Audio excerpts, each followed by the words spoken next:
Southside heading to Concordia. You've got Concordia winning by 7. And yeah, going back to Lures real quick, he's got what he thinks is the most talent that Lures has had since 2012, which was Jalen Smith's senior year. So Concordia, can they win it by 7, hosting Southside? The one thing that the Southside new coach, Guy Tiny Lee, has done is he's gotten players out on the field. Last I heard, they had 42 players on the team, and that's a step in the right direction right there. No doubt. And I think there's talk that they may have a freshman team, which they haven't for several years. I loved his enthusiasm at our photo shoot. He's got great tattoos. So if I need any tattoo advice, I'm going to Coach Lee. I've already made up my mind on that. Maybe too old for the tats, but man, he is inked up from top to bottom, and he's got a ton of energy, a passion for the game, a real love for these kids. You could sense it. And I felt like watching the body language from these guys, it seemed real positive. Again, is it an uphill climb? Absolutely. I mean, competing in the SAC when you haven't had much success in the last 20 years, pretty much since the Matt Land era, if we're being completely honest. Southside has had some athletes, but they always just seem to be outliers in terms of that total team concept. Jalen Lattimore is a special talent already with an offer to Toledo. He'll wreak havoc on both sides of the ball. You've got Trevor Hapner, another really good two-way athlete, one of the best punters in the area as well. Ashton Johnson, who we featured in this week's issue of Game Night, another really versatile player for the Archers. They've got some parts, but again, losing Roosevelt Norfleet, the quarterback, I think hurts them a little bit in that regard. But they've got some kids that want to fly around and hit. And Coach Lee said they're going to run and they're going to almost speed up tempo and try to use their athletes, get them the ball in space and see where it goes. So I love his energy. Will it translate into wins this year? We'll find out. But they definitely have a handful of really, really good athletes. Yeah, one of the guys at Southside last year, Javante Malone, was one of the more exciting players in all the SAC to watch, the outstanding cornerback and receiver for Southside. And, they got to replace the quarterback, Roosevelt Norfleet III. We saw Quincy English do okay at times at quarterback for Southside. Do you project him to be the starter going into Concordia? Well, they were still a little tight-lipped about that. So I'm not comfortable saying for sure, Jeff. Whomever it is, again, I think it's going to be a real pedestrian type offense to start with. I mean, Quincy should be the guy, but I think they just need to, run the football, try to let their athletes get out in space with some quick hitters, and rely on that defense that loves to hit. Southside's always had a penchant for hitting, being hard hitters on the defensive side of the ball. That will definitely be the case again this year for Coach Lee. Looking at Concordia, they've got a new coach as well. Coach Manigal now just going to be the full-time athletic director there. But wow, who had a better battery than Brandon Davis and Amir Drew for 3 years? I mean, you could just rely on those guys at Concordia, and now they got to replace both of them. And it'll probably start with Eli Maddox there at quarterback. And he did get a couple starts under his belt last year when Davis was out with COVID. Yeah. Brandon Davis and Amir Drew, both those guys even played a little bit as freshmen, I believe. And you're right, Jeff, to have in a single back offense, to have those two guys to rely on year after year, what a benefit. And then you think about all the other players, especially on the defensive side of the ball a year ago. I mean, guys like Cooper Harris and Cam Vanderbosch, Braden Payne, Sam Hudson, Cam Johnson. Oh my gosh, what a great player he was in all three facets for the cadets. All those guys are gone. James Rescher comes back, the sophomore year ago. He's a senior or junior now. Had some really good numbers as an outside linebacker. You got Bubba Craig back. He also made our preseason top 40. Big, strong offensive lineman. But they're definitely missing some guys. They've got the the Johnson boys that are really good athletes, and I think are going to have to play on both sides of the ball. I mentioned Jace Parnan a little bit ago. Probably another kid that's going to have to probably play both ways for Concordia early on. So not a lot of depth, a lot of unknowns. This game's very intriguing because of the two new coaches. I mean, to see them go head to head right out of the gate. And I think the expectations are so low, I think, because of the graduation losses, because of the past history for Southside, that one of these two teams is going to get a W to kickstart their season. And it'll be a wonderful way to hopefully catapult them to some success. The other one's going to have to go back to the drawing board, knowing that it's an uphill climb in this conference week to week. Yeah, Guy Lee, his first opportunity coaching here in the IHSA football as a head coach. Coach Esbox has many years of experience under his belt, a 9-2 record there at Eastside in 2014. It's one of his better years. I believe that's when they had the great running back there. Oh, his name escapes me, but yeah, once again, so it should be a good one at Zollner Stadium. And you got Concordia taking it by 7. So we'll see. You got to like Ashton Johnson and Jalen Lattimore. These guys have a senior presence about them where they can help kind of lift the play of some of those younger guys that might be out for the first time this year at Southside. Yeah, definitely. There's no doubt about it. They have an edge, I think, in overall talent, if you will, or athletes. I give a slight edge to Concordia because of Mike Eschbach's coaching record. He was an assistant also, I believe, at Bishop Dwenger for a few years. So he's been in the SAC.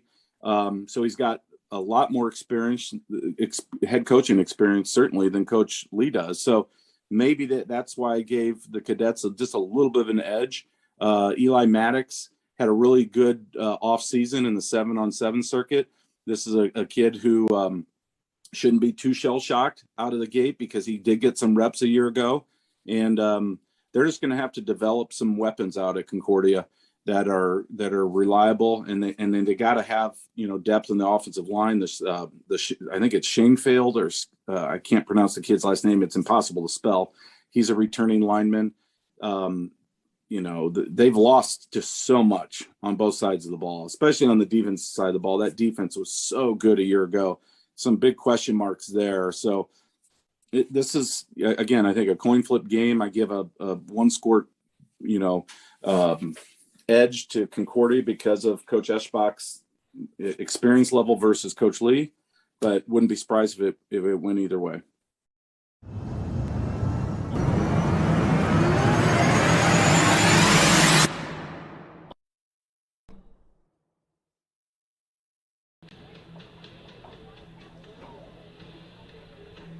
Welcome to the Summit City, home to the 260s dedicated high school athletes and fans. Each victory and celebration captured by our cameras. Treasure the highlights from the Summit Athletic Conference this season, or complete games live or on demand. After all, nobody's more proud to call Fort Wayne home than SummitCitySports.com.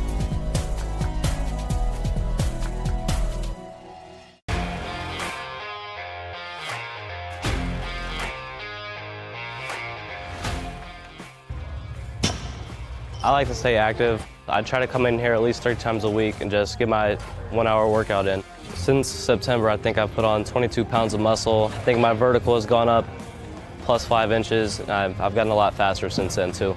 I can hit the ball further. In football, I can push people around more. It's basketball easier too. Just being stronger just makes everything easier. Brandon started with Gym Rat's basketball training. After one of the sessions, he came up to me and he wanted to know if he could do more. So Brandon started the EDGE program in November, in addition to the club training he was doing, because it offers personalized programming for his athletic goals. PSN Performance uses a long-term athletic development pyramid. At such a young age, it's really good for Brandon to set the foundation of athletic development.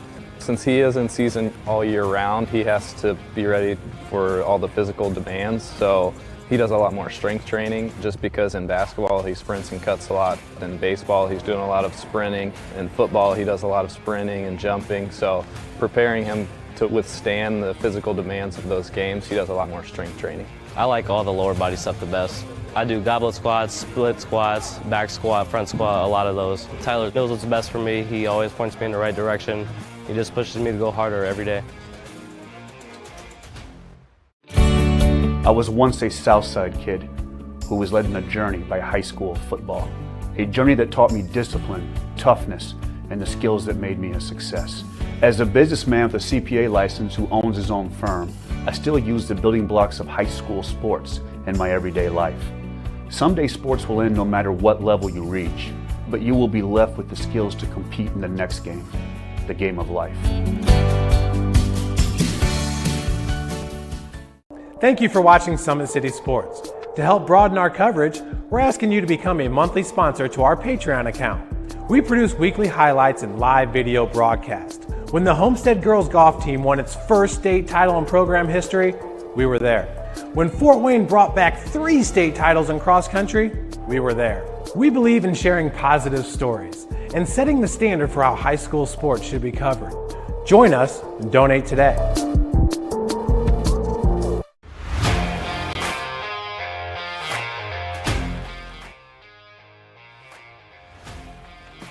I just want to be the best in basketball. So I want to be the greatest of all time to play women's basketball. So I just know there's people out there working just as much as me. So I just want to keep working hard and keep that intensity going. And so one day I can pursue my dreams of being in the WNBA and playing overseas. So I just want bigger things to come in my life. I remember when I started in March, she could do 0 pull-ups. She did have a great 25-inch vertical when she first started. She only weighed 150 pounds. One of our main mottos is do the simple things exceedingly well, and that's where we started. So we started the foundation, building her base, and now we've got to basically the peak of our pyramid of things that we can do with her.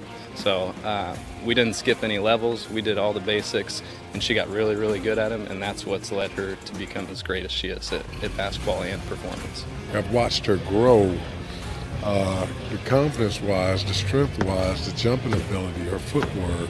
It's really amazing to kind of watch for a girl her size, being 6'3", 6'4", to move like she can move and do the thing and be as agile as she is, along with the strength.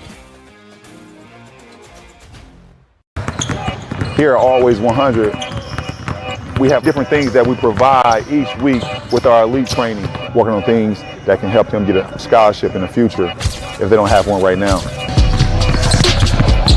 Watching skill development, helping kids get better, understanding what it takes to get to the next level. Catching and shooting, working on ball handling. In the last 5 years, we had over 200 kids just able to play basketball at some places from the NAIA, Division III, Division II, or Division I level.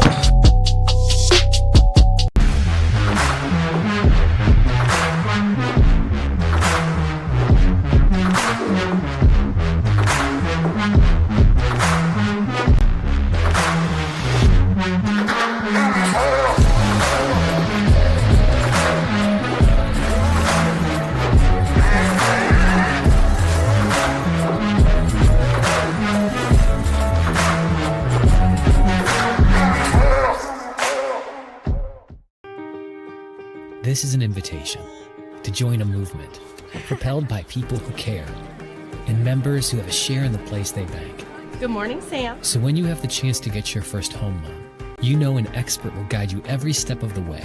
Or when it's time to buy your new car, you'll be treated like more than just a credit score. Good news, ProFed can get you that payment. This is an invitation to a place where simply belonging can help enrich your whole community. ProFed Credit Union.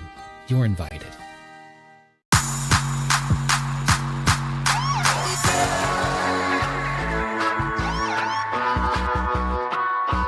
I choose to do whole body cryotherapy after practices, games, and training.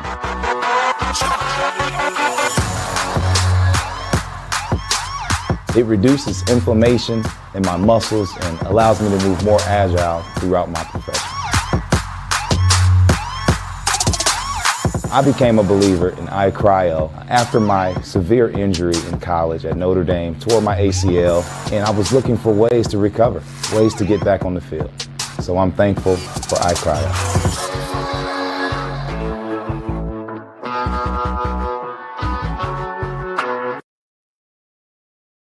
Number 10, And good evening, everybody, and welcome to Zollner Stadium. We are on the campus of Concordia Lutheran High School here in Fort Wayne, Indiana. The starters are being announced as we speak, and this is the opener for the 2021 high school football season between the Concordia Cadets and the Southside Archers. Change is in the air for both of these schools. Tim Manigault was the head coach at Concordia for 11 years. He is remaining on at Concordia as the athletic director, but he's not the head football coach anymore. Had plenty of successful seasons, including back-to-back sectional titles. That was last year and the year before that Concordia was able to win those. Of course, they ran into a very good Bishop Chittard team when they got to regionals. They gave Chittard a pretty good run for their money last year, but came up short in that one. But they did get the sectional championship against a quality Norwell team to get to that regional matchup with Chittard. Now Mike Eschbach takes over as the head coach, and he'll use a spread offense. He's got plenty of experience as a head coach at Wawasee and Eastside, to name a couple of the schools that he has been the head coach at. So he takes over for the first time at Concordia, and he'll have a number of new starters on his side, especially at some key positions. Eli Maddox will be the starter at quarterback. Now, he's not a first-time starter. He started 2 games last year. That was in the absence of Brandon Davis. Davis, a starter 2 years in a row, and himself got a fill-in start the year before. Excuse me, that was in 2018 when he got a fill-in start against Carroll, filling in for Jake Bird.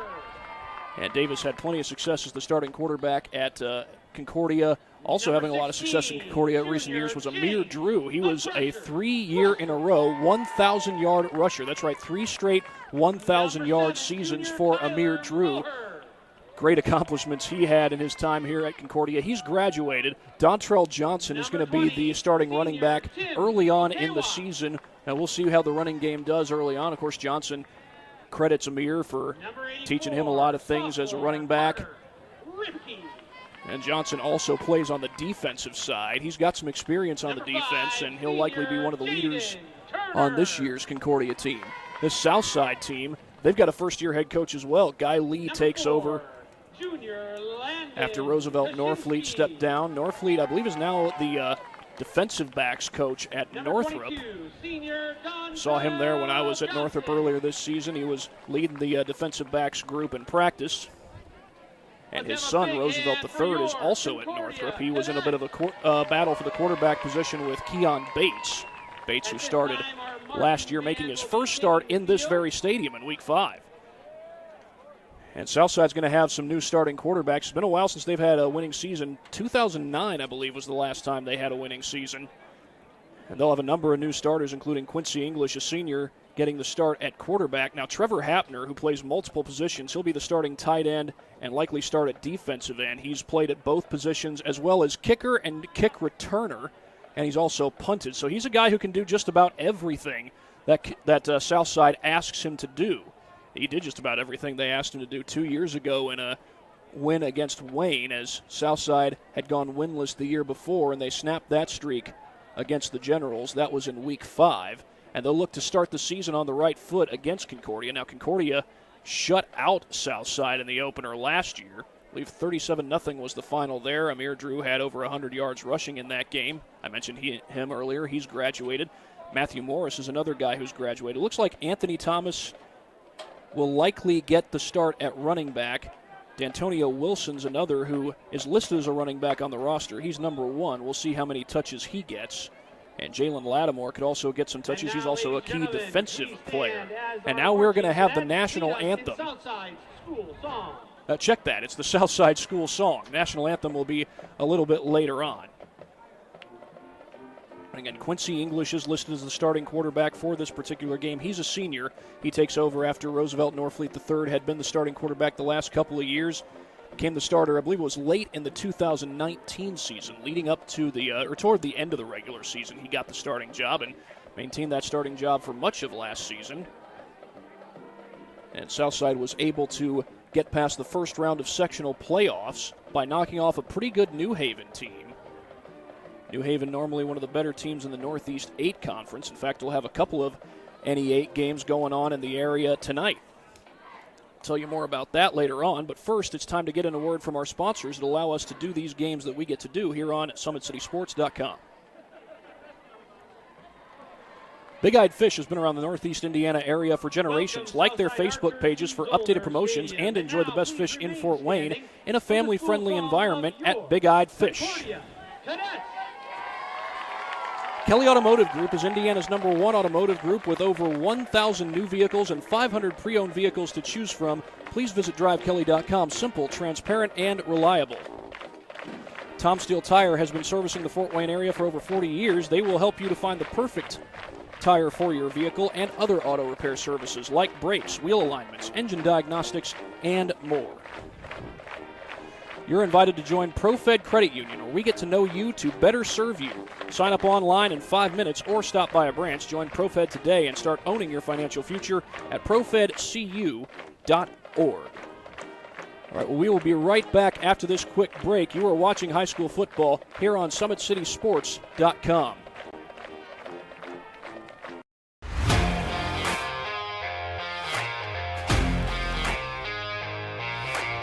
I came into PSM my freshman year after volleyball. Just coming here just really improved mentally and physically. I brought in my strengths. I came in and I learned how to grow as an athlete. I mean, I've gotten stronger, sprint faster, get up higher. My jump has elevated. Working with Tyler, he built up my endurance for everything, whether it's in weights, sprints. All across the board, we just keep working, and I have athlete development at Warsaw High School that I go to, and so I send him my thing every day, and he changes what we do in here to adapt to what we do there. High school volleyball, when you can go up to 5 sets, being able to outwork everybody and still being able to put in that 100% was huge for me. PSM performance definitely helped me mentally. I know I can beat out people. I know I can work for what I have, and I know I can even go to the next level on the court. Looking at college, I can put on it. I'm training at a college level. I mean, I come in here and I watch college athletes train. You have hockey players, soccer. You look around and you see every type you can. Just being able to see that level, and I know that I can reach that level as well. You got to work to be the best, and that was just what I wanted to do. I knew that from a young age. I wanted to put in the work. The athletes has always been here, and they're getting better. I'm watching, Summit City Sports, man, they're doing an awesome job. And, that's a plug. Them dudes are doing an outstanding job. And I'm able to be in Nashville and watch games on YouTube that they're broadcasting, and I'm seeing the talent. And it is just truly outstanding. And, you guys have seen the talent that's in the NFL now from Fort Wayne, Indiana, the talent that's coming up now, and the talent that, is just here, man. It's really cool.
Welcome to the Summit City, home to the 260's dedicated high school athletes and fans. Each victory and celebration captured by our cameras. Treasure the highlights from the Summit Athletic Conference this season, or complete games live or on demand. After all, nobody's more proud to call Fort Wayne home than SummitCitySports.com. Dealing with joint pains, sprains, strains, or back pain? Make the Parkview Ortho Express walk-in clinic your first stop when you have an orthopedic or sports injury. Located at the Sport One Parkview Fieldhouse, Ortho Express has specialized orthopedic physicians on staff when you need it most. Get x-rays, treatment, and referrals to Parkview Care, all in the convenience of a walk-in clinic. Ortho Express is open Monday through Thursday from 7 a.m. to 7 p.m. and Friday 7 a.m. to 5 p.m. Call 260-266-4007 for more. We are back here at Zollner Stadium on the campus of Concordia High School. Another word from some of our sponsors before we go any further. Remember, sportsmanship has a face. Yours.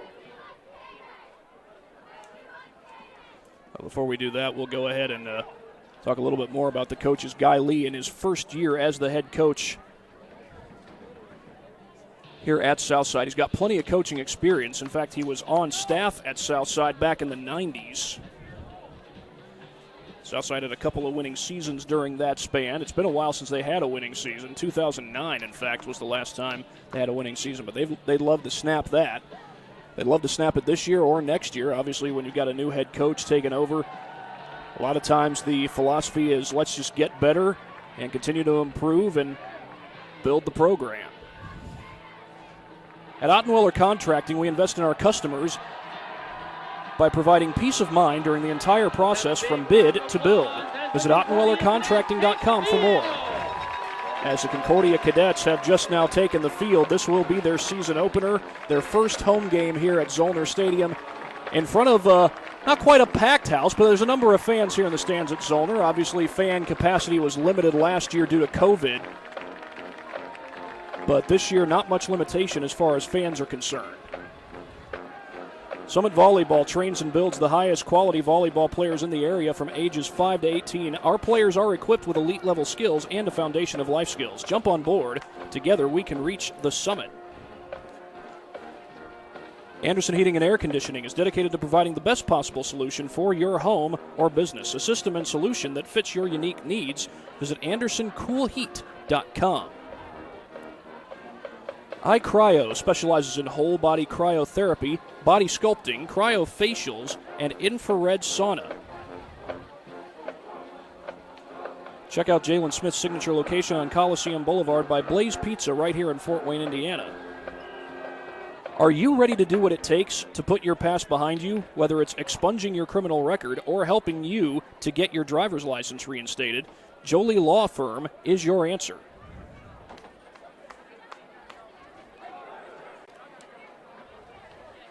Sioka Cleaning and Restoration, providing top-notch commercial cleaning services, including janitorial, water damage, and state-of-the-art disinfecting services throughout Northeast Indiana.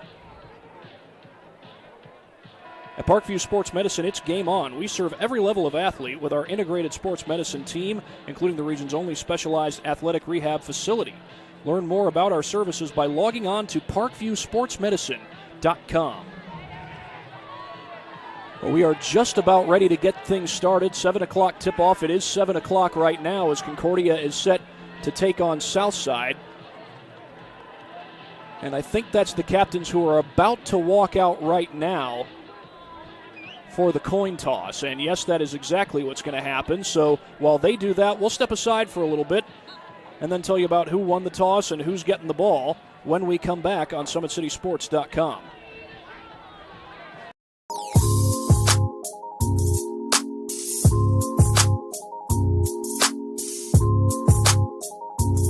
There are tons of benefits to using compression therapy, but my favorite are speeding up muscle recovery, reducing swelling and inflammation, and improving my athletic performance.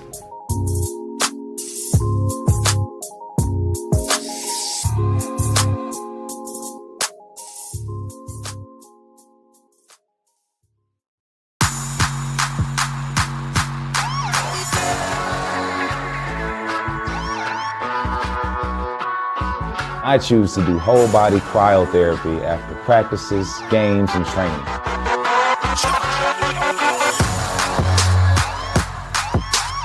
It reduces inflammation in my muscles and allows me to move more agile throughout my profession. I became a believer in cryo after my severe injury in college at Notre Dame, tore my ACL, and I was looking for ways to recover, ways to get back on the field. So I'm thankful for cryo.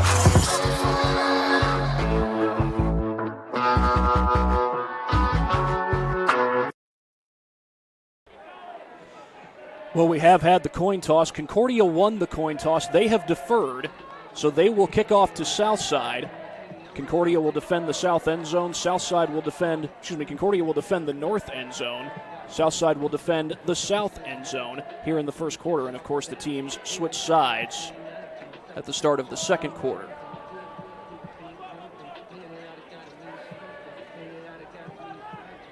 These two teams open the regular season against each other routinely. We're getting to do this game a couple of years back. Meanwhile, that's Cohen Payne, a sophomore, set to kick it away for the Cadets. Anthony Thomas is back to return for the Archers. He's a junior, plays both running back and cornerback, and this game is underway. It's a short kick heading inside the 20, and it goes out of bounds. And that's going to set up Southside with great field position. They'll start from their own 35-yard line.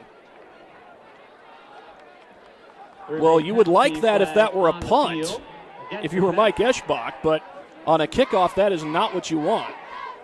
Take away the chance of a return, but you also give Southside some very good field position, but Guy Lee, no doubt, will certainly like that. Well, we'll get our first look at Quincy English, a first-year starting quarterback. He's a senior, also plays strong safety on the defensive side, and he is a left-handed quarterback as well. Anthony Thomas will line up in the backfield along with Jalen Lattimore. He's the fullback. Jalen Lattimore, another two-way player. A lot of two-way players here at the high school level. That kind of dwindles when you get to college. They'll fake the handoff as English rolls out, throws to his left, and it's incomplete, looking for Trevor Hapner. And you can bet that's someone he's going to look to frequently over the course of this game. Trevor Hapner, a very talented receiver. He plays the tight end position. He's also a defensive end and is also used in the special teams role. At least he was the last couple of years with Roosevelt Norfleet as the head coach. We'll see if Guy Lee does the same thing.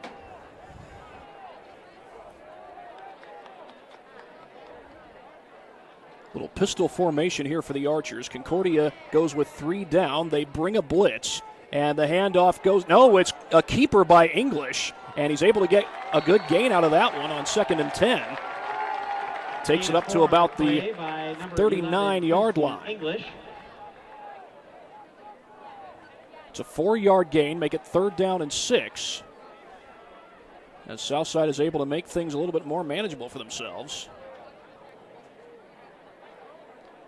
Concordia defense graduated a lot of talented athletes. They do have some talented athletes back this year and some young guys that they're certainly pretty high on. And a flag comes in as Southside was just getting to the formation. We'll see what this is. It's going to be an offsides penalty against the defense, or against the offense, rather. Well, that does happen, but it's rare. Perhaps one of these Southside players had lined up either in front of the football or maybe all the way in the neutral zone. But that takes away the quality gain on 2nd down moments ago. Now it's 3rd and 11. And here's English to throw. He's got a man out in the flat, and he hits that man. It's Thomas. Thomas breaks a tackle, gets to the outside, 1st down and more. Thomas into the secondary, and he fumbled the ball, and it's recovered by Concordia inbounds. I believe that was James Rusher who got the football. That was a touchdown waiting to happen. And Thomas lost control of the football. We'll try and show it to you here on our Traction AP replay. Like they had him dead to rights, then Thomas just gets into the secondary. He loses that ball on his own. And yeah, that's Rusher, number 16, who comes up with the football. Now, granted, it may have touched out of bounds, but everything at this level is a judgment call. And that is not the way you want to start for Southside. A pre-snap penalty on 3rd and 6.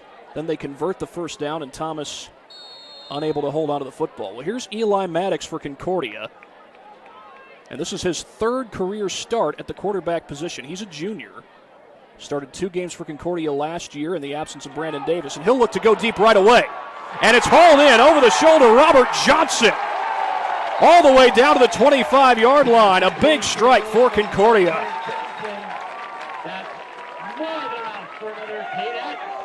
Beautifully thrown on the first pass of the game from Maddox. Now, the games he started in last year were, you might call them some doozies. They were against Homestead and Snyder. I say doozies based on the opponents they faced.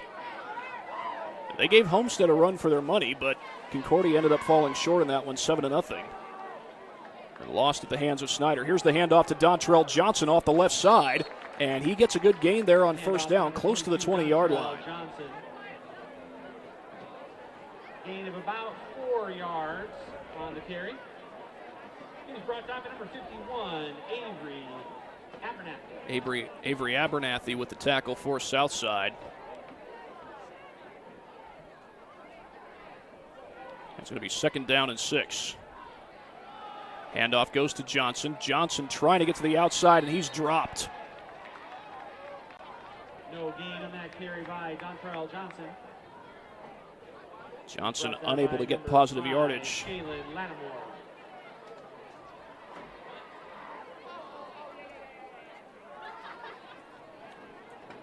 And it's going to go from 2nd and 5 to 3rd and 5 for Concordia. Concordia trying to take advantage of the south side turnover. It's a fumble by Anthony Thomas that allowed the Cadets to get the ball. Here's Maddox to throw, gets it away toward the end zone. Johnson makes the catch. Touchdown, Concordia. 2 big-time plays to Robert Johnson. And Concordia's got a 6-0 lead.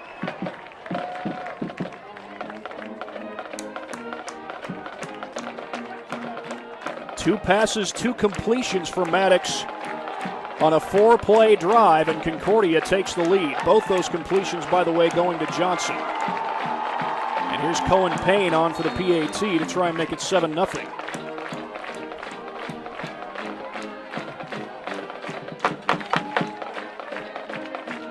They get it down, the kick on its way, and it's good. So Concordia takes a 7-0 lead. We will be right back in just a moment here on SummitCitySports.com. I'm Matt Wolford, president of the IHSAA Foundation, and we need your help. We need your help so the youth of our community can develop advanced leadership skills. We need your help giving high school administrators and coaches the instruction and insight they need to be better role models and teachers. To learn more or to make a tax-deductible contribution, go to ihsaafoundation.org. You'll not only be contributing to the foundation of the IHSAA, you'll be contributing to the foundation of our community.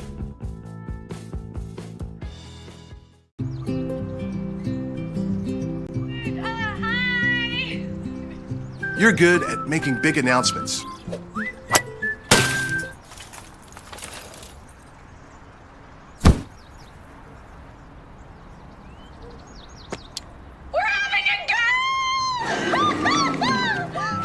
We're good at your insurance.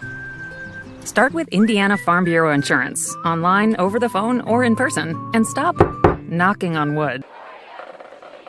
Well, I want to correct myself. The kicker for Concordia is actually Sam Bruno. He's number 91. I had said Cohen Payne, who's number 21, but it's actually Bruno who's the kicker. But in the meantime, Eli Maddox with a touchdown pass moments ago to Robert Johnson. We'll show it to you on the Traction AP replay after this upcoming kickoff.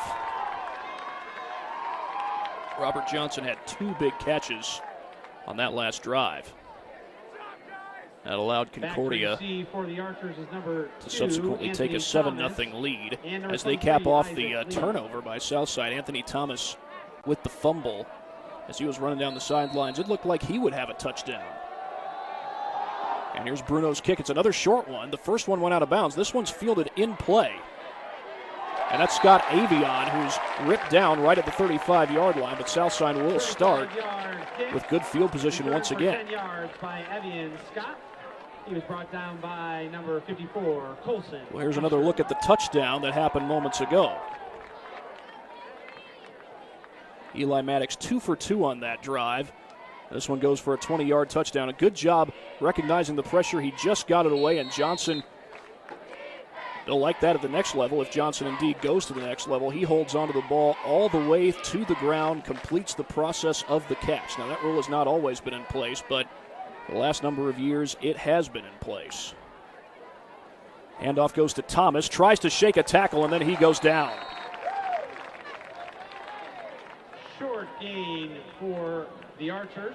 I believe that was Bubba Craig. Possibly no gain. Who got the tackle? Craig is number 77. Number 16, James, the Crusher Rusher. James Rusher may have been in on that tackle as well. Actually, I don't think Bubba Craig's out there. I think I saw 72, Larry Schoenfield, in on the tackle. 3 down linemen for Concordia. They will show blitz here, and they come with it. English with the toss to Thomas. Thomas dances away, breaks a couple of tackles. He's got the first down and gets out of bounds across the 45. And this time, Southside is not only able to move the chains, but maintain possession of the football as well. Had the turnover on the last drive, but they've had some quality plays thus far. 1st and 10 for the Archers on the 48-yard line. Got 8:44 to play here in the first quarter. A 7-0 lead for the Cadets.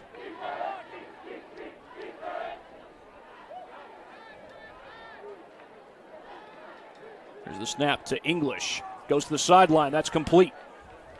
And that looks to be a first down for Ashton Johnson. And they're going to mark it at the 39-yard line. That's plenty for the first down. And it results in another first down for the Archers. It's now 1st and 10 on the 39-yard line. Back-to-back first downs for the Archers. Again, they've moved the ball fairly well. Only one play for no gain and an incompletion for English thus far. But other than that, Southside has moved the ball well, but not so much on this play as Thomas gets the carry. He does get 3 on the play, but a flag is down.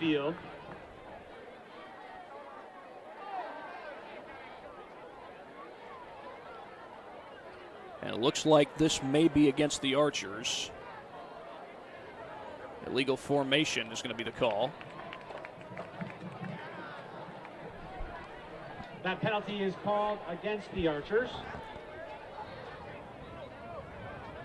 So it'll back it up from the previous spot, make it 1st and 15.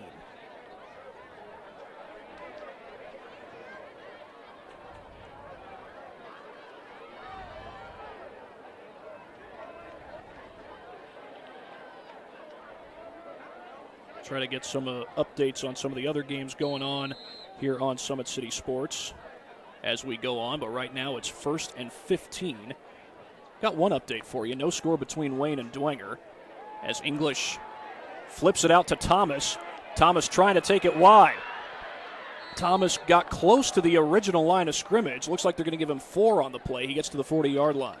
It's going to be second down and 11. Carried by number 2, Anthony Thomas. It was Tim Okiowo that brings who them forced him out of bounds. To the original line of scrimmage. It is now 2nd down and 10. 2nd down and 10 for, make it 2nd down and 11 for Southside after the 4-yard gain. And it looks like we've got a change in the score over at Wayne. Dwenger has just found the end zone. Oh, it was a safety. So they found the end zone with their defense. Little straight handoff here to Davian Gentry. Gentry breaks through, and there he goes. Gentry inside the 5, touchdown. I beg your pardon, that's English who takes it in. Harry English on the quarterback keeper, and Southside has made this a 1-point game. Harry English on the quarterback keeper. And despite some penalties, Southside is able to weather those, and they reach the end zone.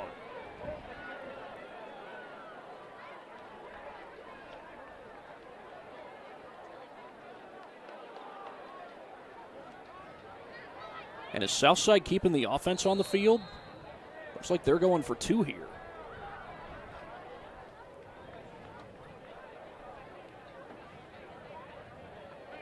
Indeed they are.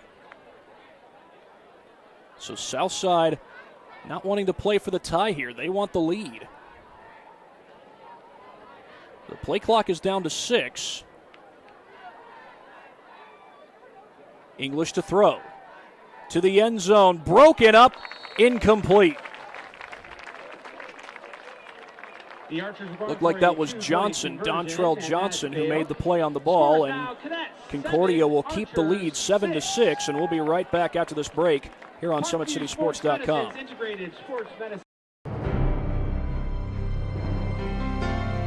You're good at basement basketball.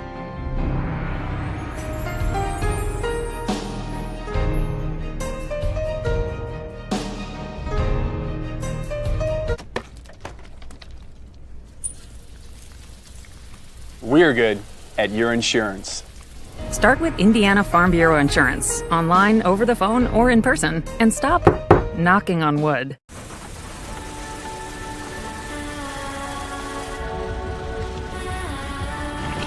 You're good at keeping the car clean.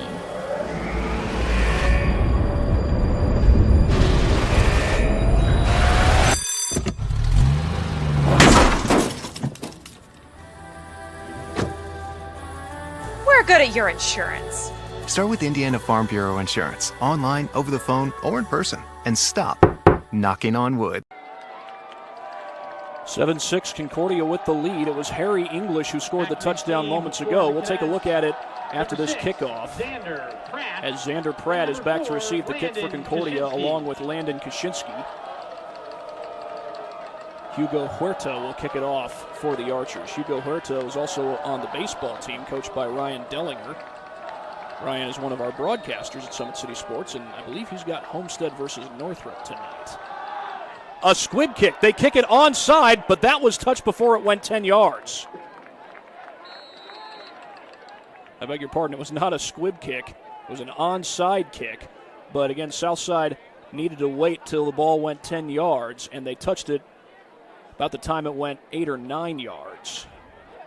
That's going to give Concordia some really good field position. Well, let's take a look at the touchdown moments ago. I initially thought that Davian Gentry got the handoff, but instead, Harry English busting through tacklers. And he takes it in for the touchdown, 7-6. Concordia still with the lead, but Southside able to answer the early Concordia touchdown drive. That was after Southside had a fumble on a really good-looking drive, on a really good-looking play. Eli Maddox went 2 for 2 in the passing game. Possession of the ball on the 48-yard line. On the Cadets' first drive of the game. Dontrell Johnson had 2 carries for 5 yards. And he'll get the call here. Looked like he had trouble with the exchange initially. He does field it cleanly and gets a yard. Dontrell Johnson with the carry and a gain of 3 yards for the Cadets.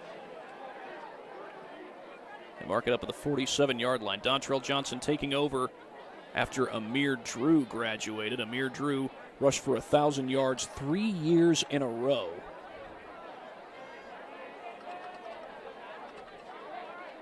Had an absolute monster night 2 years ago in a sectional championship game against Peru. He rushed for 3 touchdowns that game.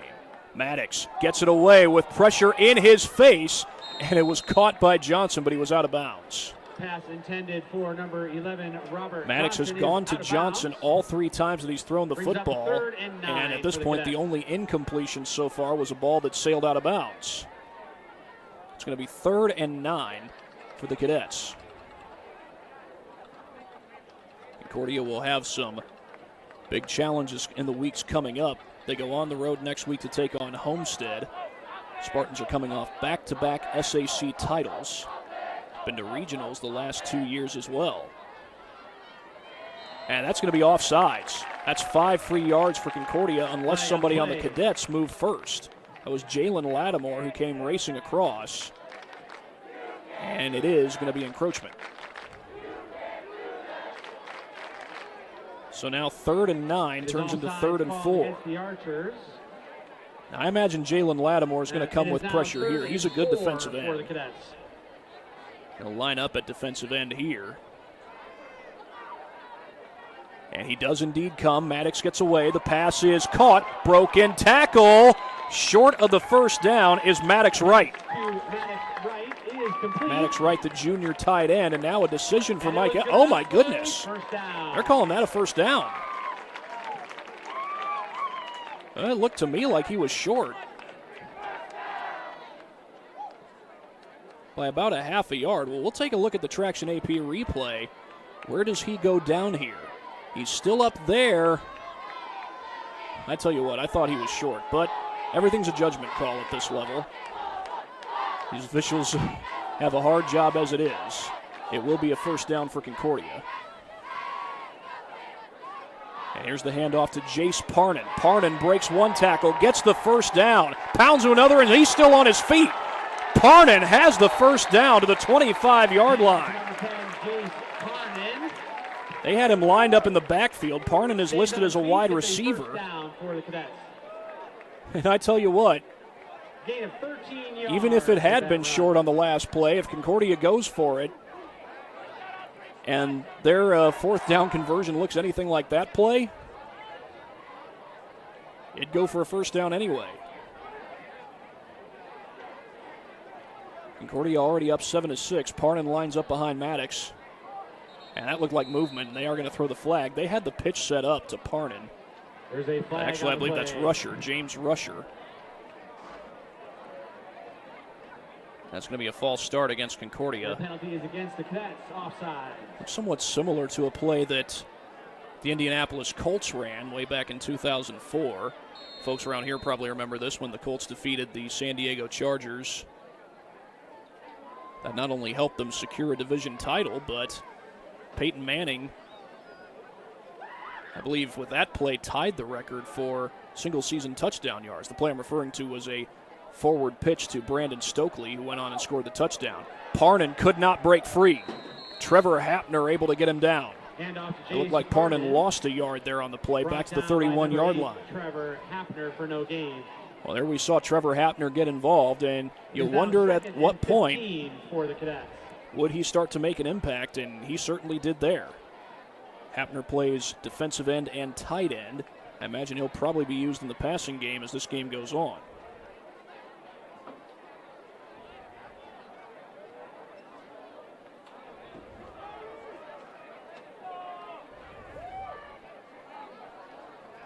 Blitz. Maddox throws the screen out of the reach of Parnan. Pass intended for number 10, Jace Parnan, is incomplete. Avery Abernathy was coming in to try and defend the play, and it's going to be third down. Third down for the Cadets. And 16 for Concordia. We got a new place kicker. Sam Bruno is the place kicker for Concordia. I don't know if they'll bring him on if Concordia doesn't gain a yard here. If Concordia does not gain a yard, you'd be looking at a 48-yard field goal.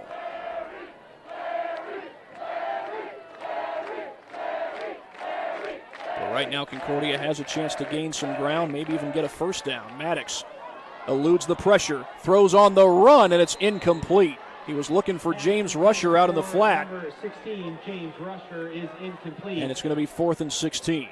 And now it is fourth down for the Cadets. Be a tough spot to go for it on 4th and 16.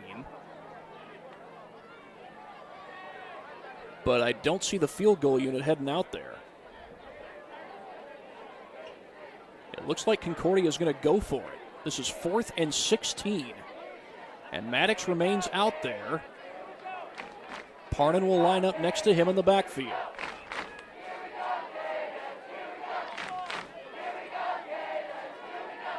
Maddox throws to the sideline, has a man there, incomplete. Looking for Noah Gear. Pass intended for number 8, Noah Geyer, is incomplete. It is a turnover on downs, and the Archers take possession. I think that was Adrian Macon who had the coverage for the Archers. Correction, that pass was intended for number 6, Xander Pratt. I beg your pardon, it was actually Xander Pratt who was the intended receiver on that play. Not Noah Geyer.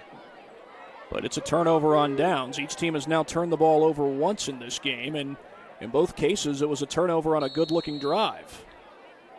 Anthony Thomas with a fumble.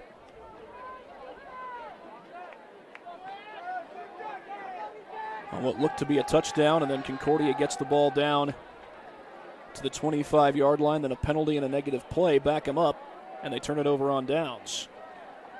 English takes the snap, hands it off. That's Thomas, and Thomas is gang tackled after a short gain. A gain of 3 yards on like play. Rusher was in on that tackle.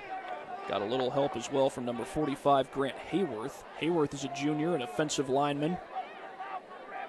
Rusher was one of the top tacklers on this team, by the way, last year. He's the younger brother of Isaiah Rusher, also a key contributor a year ago. Isaiah Rusher graduated.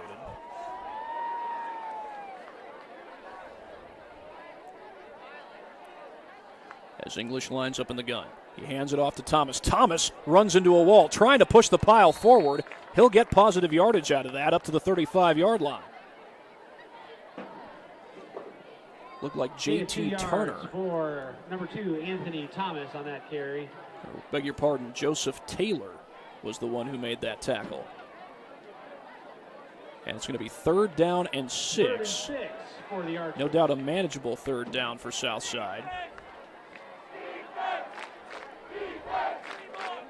They put together some quality drives at the quarterback run game. That could be a threat as English looks to throw here. He floats it to the sideline, and it's incomplete. Again, looking for Trevor Hapner. It was well covered. That looked like Johnson, who was out there defending.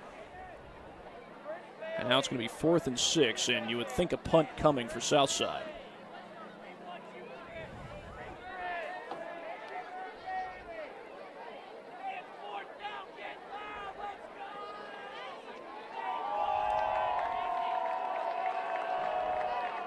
We got 3:50 left to go here in the first quarter. It'll be Trevor Hapner to punt it away. Dontrell Johnson, the running back and defensive back, will go back to return the punt.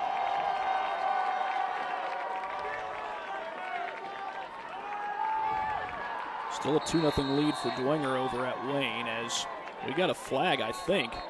Or do we have a timeout? Official was waving his flag. It's a delay of game against Southside.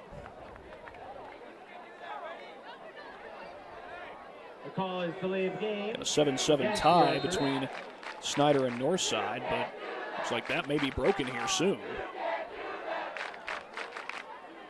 I'll explain after this punt. High snap, Hapner fields it, they come after it, and the punt is blocked. Concordia needs to get away. That's a live football if they touch it. But they will let it roll, and Concordia will keep the possession as Isaac Lee downs it at the 47-yard line. Well, as I said, 16 yards. Snyder was about to break their tie against Northside. Tyrese Brown was headed toward the goal line. It looks like Snyder is going to have perhaps a goal-to-go situation. Looked like he got stopped at the 5-yard line, but we'll give you an update on that if that changes, and it may well be changing here in a moment. But this is Concordia's 3rd possession of the game. Their first possession was a 4-play scoring drive. Their second possession resulted in a turnover on downs.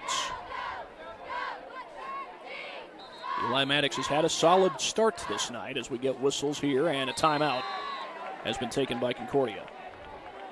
Well, while they take a timeout, we will take one as well here on SummitCitySports.com. I'm Matt Wolford, president of the IHSAA Foundation, and we need your help. We need your help so the youth of our community can develop advanced leadership skills. We need your help giving high school administrators and coaches the instruction and insight they need to be better role models and teachers. To learn more or to make a tax-deductible contribution, go to ihsaafoundation.org. You'll not only be contributing to the foundation of the IHSAA, you'll be contributing to the foundation of our community.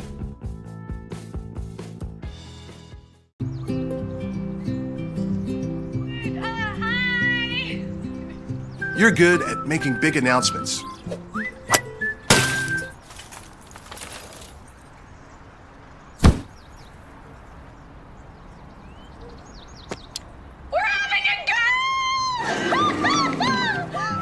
We're good at your insurance. Start with Indiana Farm Bureau Insurance, online, over the phone, or in person, and stop knocking on wood. 7-6 Concordia with the lead over Southside. We've got 3:44 to play here in this first quarter. Concordia scored on their first drive of the game. Southside answered and scored on their second drive of the game as Dontrell Johnson gets the call, and he takes it for a short gain out to the 44-yard line. Johnson for a gain of 2 yards. He's brought down by number 51, Avery Abernathy. Eli Maddox completed the first 2 passes he threw in this game. Both of those were on the first drive, and both of those went to Robert Johnson. One of them was a touchdown.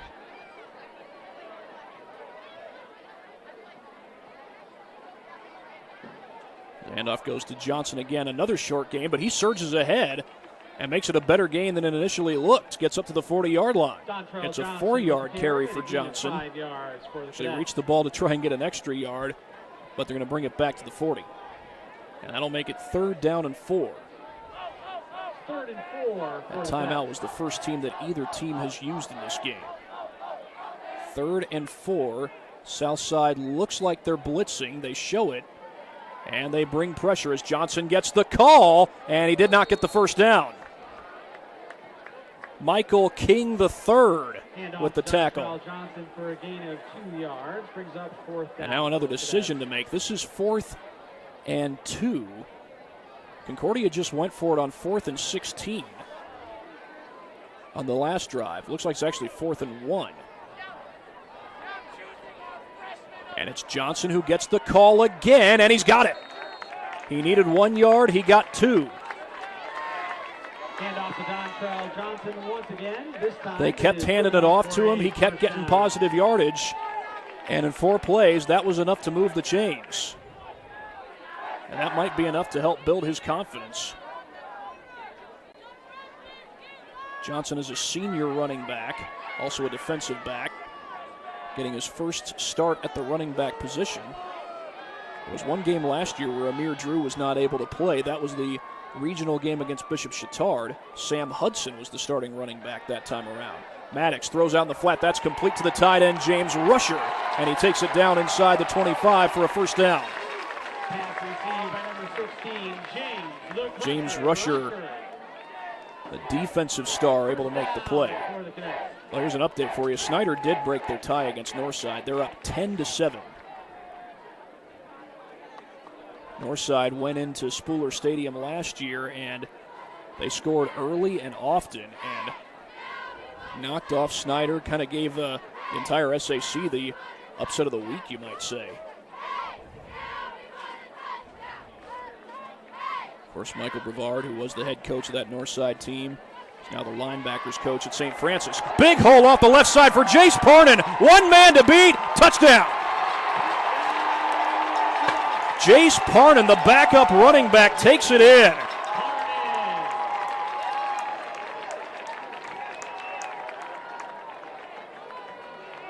After Dontrell Johnson carried it 4 straight times and helped the Cadets convert on 4th and 1, Jace Parnan comes in and gets a huge gain to pay dirt.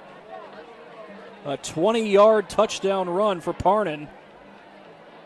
Listed as a wide receiver, was a wide receiver a year ago, but he's getting a lot of snaps at running back tonight.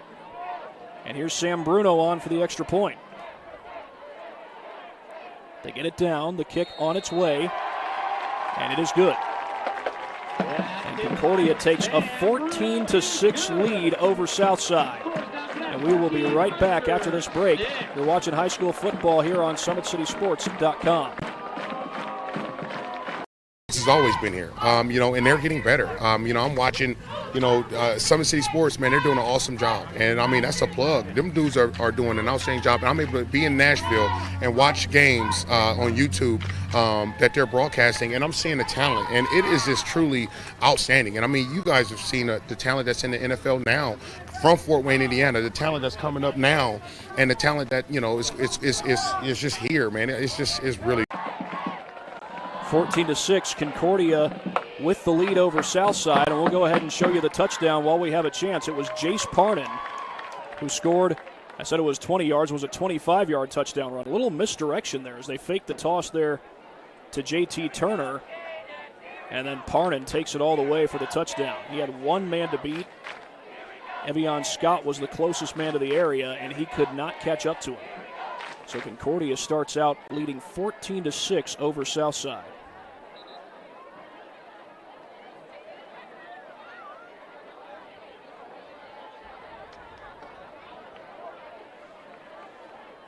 Well, from the Northeast 8, Leo has a 14-0 lead over Woodland.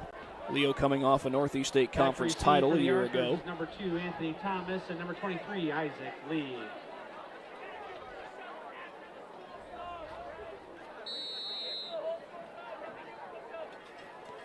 And it's a short kick headed toward the 40-yard line. That's a live football. Who's got it? Did Concordia get it back? And indeed they did. Concordia comes up with a football. Tyler Mower comes out of the pile with it, and Concordia recovers the squib kick.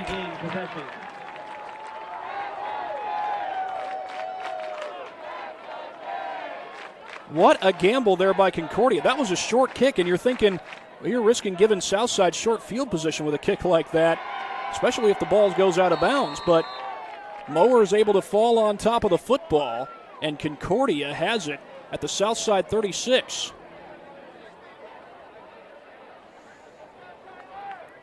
Southside kicked the ball onside and was not able to recover. Well, they did recover, but they touched the ball before it went 10 yards. Here's Maddox to throw.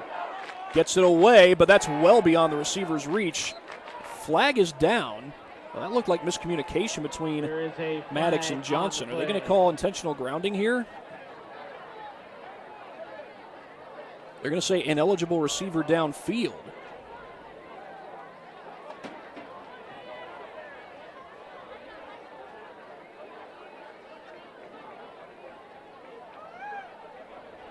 So it's not grounding. Apparently the officials would have been in agreement with me there that ball was incomplete because of miscommunication, but Cadets had an ineligible man downfield. We've got 1:03 left to go in the first quarter. As Concordia lines up, a long way to go to move the chains. This drive started at the 36-yard line, and the handoff will go to Parnan. Parnan with a change in direction, gets away from one tackler, but he's going to lose yardage. Handoff to number 10, Jace Parnan. I think Hapner was the one who made the tackle at the end of that. Yards. Would that be Hapner's second tackle of the game? Now, you would think that Concordia would run just one more play before the quarter ends. We're down to 38 seconds on the game clock, and there's a 12-second differential between game clock and play clock. 2nd and 16 from the 42. Little toss play. And down after a gain of a yard, the ball comes out. That was J.T. Turner who got the toss. Make that Xander Pratt, I beg your pardon. It is 3rd and 15. And that clock is they're going to say that Pratt was down before the ball came out. And that's going to be the end of the first quarter. So we'll go to the second with Concordia leading 14-0. Back after this on SummitCitySports.com. This is an invitation to join a movement propelled by people who care and members who have a share in the place they bank. Good morning, Sam. So when you have the chance to get your first home loan, you know an expert will guide you every step of the way. Or when it's time to buy your new car, you'll be treated like more than just a credit score. Good news, ProFed can get you that payment. This is an invitation to a place where simply belonging can help enrich your whole community. ProFed Credit Union. You're invited.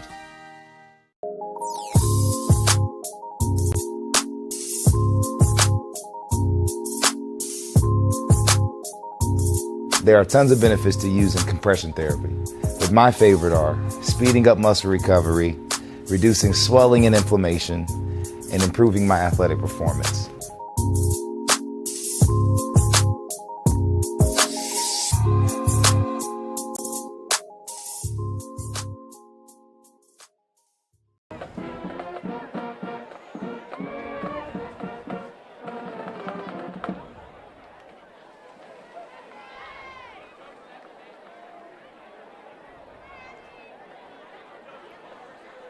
Now ready to start the second quarter as Concordia leads at 14-6.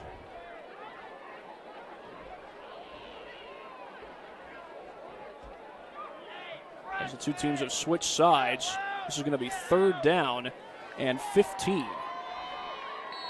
Concordia started this drive at the 36-yard line after recovering a squib kick as Maddox looks to throw. He'll set up the screen for Jace Parnan, and he could not get away from Adrian Macon. A big stop by the Archers, and Concordia went for it on 4th and long earlier in this game. I would not expect them to do so here. They're just inside the 40-yard line. Went for it on 4th and 16 earlier and did not make it.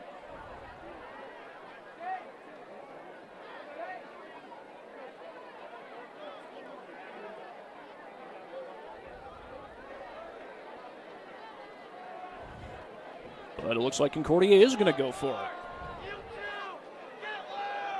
Snap to Maddox. He rolls to his right. Throws on the run. One-on-one, and it is caught! Robert Johnson inside the 5. Pass received by number 11, Robert. Donnie Moore had excellent coverage, and Johnson was able to haul it in. 3-yard line for the Cadets. It is 1st and goal. Let's take another look at that one on the Traction AP replay. Maddox rolls out to his right and puts it where only his guy can get it. How about the reach by Johnson? Donnie Moore was draped all over him, but Johnson able to reach out and make the grab. Clock starts as they reset the chains. He got it down to the 3-yard line, so Concordia has a 1st and goal. How about the touch there by Eli Maddox? I mean, we only got a small sample size last year of what this kid can do. He's starting to improve that sample size play by play as Dontrell Johnson carries it for a yard. Did he lose the ball? I think they're saying he was down. Johnson. It's a gain of a yard on the play. On the carry. It is Maddox only started 2 games. With 2 yards to go. Did not complete any more than 50% of his passes. I believe he's eclipsed that tonight so far. Got a lot of football left to be played, and of course, completion percentage can fluctuate as a game goes on. His first pass went for a big play, 1st down to the 25. Here's a handoff to Johnson. Touchdown. Dontrell Johnson, his 1st rushing touchdown of the season.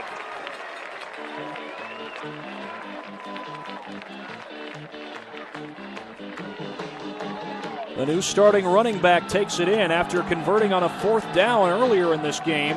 Dontrell Johnson finds Pater. He hasn't had a lot of big plays. He's had some solid plays in the running game. And now Sam Bruno comes in to attempt the extra point.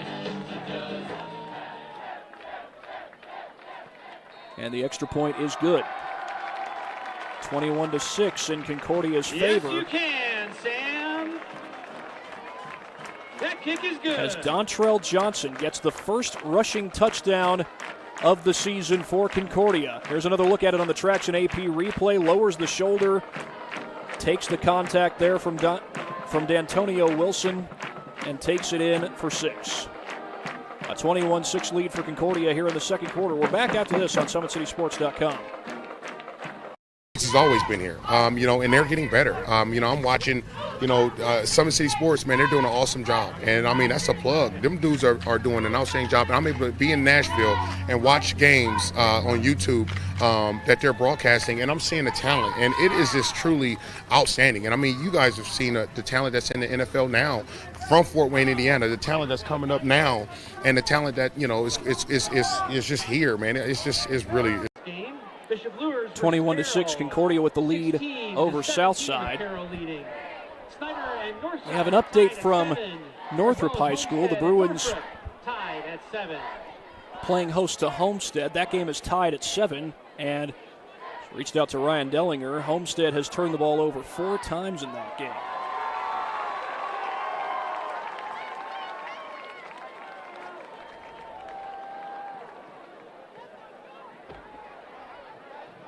Northrop came from behind to beat Homestead last year. That was on the road for the Bruins as they try to pick up a victory against the defending SAC champs for the 2nd year in a row. Not only has Homestead won the SAC 2 years in a row, but if Northrop were to win that game, it'd be the 2nd year in a row that they beat the Spartans. Sam Bruno with the kickoff, and it's another squib kick. Southside's going to need to fall on this one, and they did, it looked like. It looked like Donnie Moore who came up with the football. Let's get a look here. Recovered by number 22. It was Davian Gentry, number 22. Davian Gentry for no gain. As Southside makes well sure that this possession does not go back to Concordia. Concordia recovered a squib kick the last time they kicked the ball off, and that's one reason why they're up 21-6. Southside's had a couple of nice-looking drives going. Their first drive ended in a turnover after Anthony Thomas had picked up a first down, looked like he was going to score the touchdown, but he lost the ball. Southside scored on their second possession of the game, but Concordia has kept them at bay so far. A little screen pass, and going down to the ground to get it is Adrian Macon. And since he was down when he caught it, the play is over. Yeah, it's not like the NFL where you have to be down by contact. At the high school level, if you're down, you're down. It's the same at the college level, and it's kind of interesting. High school football here in Indiana starting 2 weeks before the college football season. College football opener is Thursday, September 1st. With opening Saturday being, of course, September 3rd. And here we are on August 20th.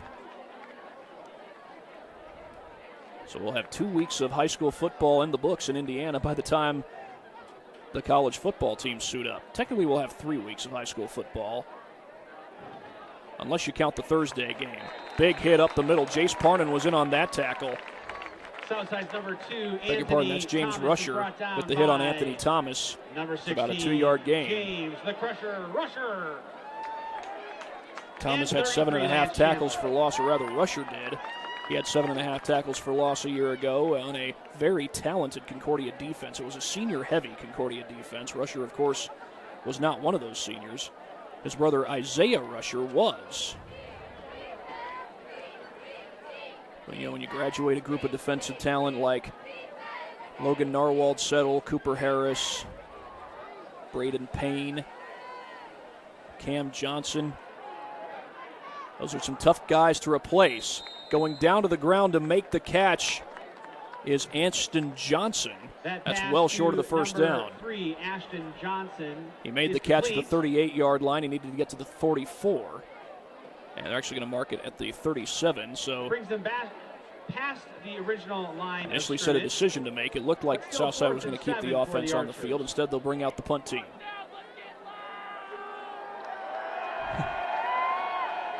Run, JP, run. It's Justin Prince running across the bottom of the screen, and you know, in his line of work, you go from one game to another, and you may not be here for the entire game, but you go to each game and get what you can and make sure you have all the highlights by 11. That punt nearly blocked. Is that going to be roughing? Or maybe running into as Hapner got the punt away. I think that was Pratt who ran into his left leg. Looked like he got the kicking foot, not the plant foot. So if it's running into the kicker, that's just a 5-yard penalty, and it won't quite be a first down. The official made the signal. It looked like running into. It did not look like they got the plant foot. And if you hit the plant foot, it is roughing.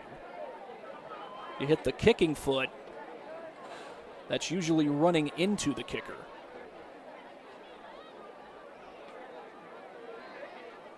That was 4th and 7. So the penalty should make it 4th and 2. And now, because it's 4th and 2, Southside appears to be going for it. Now, then again, Trevor Hapner looks like he's about to line up in punt formation. Now, just because he's on the field doesn't mean that Southside is punting. He's a very capable tight end, a very capable defensive player. He's used frequently in the passing game. But Hapner is standing back there in punt formation. And it looks like Guy Lee is going to keep the punt team out there. Probably because he does not want to give up good field position to the Cadets. Donnie Moore comes out onto the field. He's a Wayne transfer. Played both football and basketball for the Generals. Pressure comes. Hapner gets it away. And that is muffed. Johnson falls on top of it. And he got it back at the 24-yard line. Dontrell Johnson able to prevent the turnover. And Concordia will have the football when we return. Back in 28 seconds. Has always been here, and they're getting better. I'm watching, Summit City Sports, man, they're doing an awesome job. And, that's a plug. Them dudes are doing an outstanding job. And I'm able to be in Nashville and watch games on YouTube that they're broadcasting, and I'm seeing the talent. And it is just truly outstanding. And, you guys have seen the talent that's in the NFL now from Fort Wayne, Indiana, the talent that's coming up now, and the talent that, is just here, man. It's really. Well, I mentioned Wayne earlier. We've got an update from that particular school. Bishop Dwenger leads Wayne 16-0. And here's Eli Maddox, who's had a solid outing. He'll hand it off to Dontrell Johnson, and he gets a good gain on first down. Takes it out to the 29-yard line. Dontrell Johnson's been stymied much of this night by Southside. However, he did convert on a 4th and 1 and also scored a 2-yard touchdown run earlier in the game. So Johnson has had his moments, and that was a good gain there, a 5-yard pickup on first down. As Maddox awaits the snap, he will fake the handoff, sets up the screen. Broken tackle there by Rusher, and he's close to the first down. He might have it. By that spot, he does.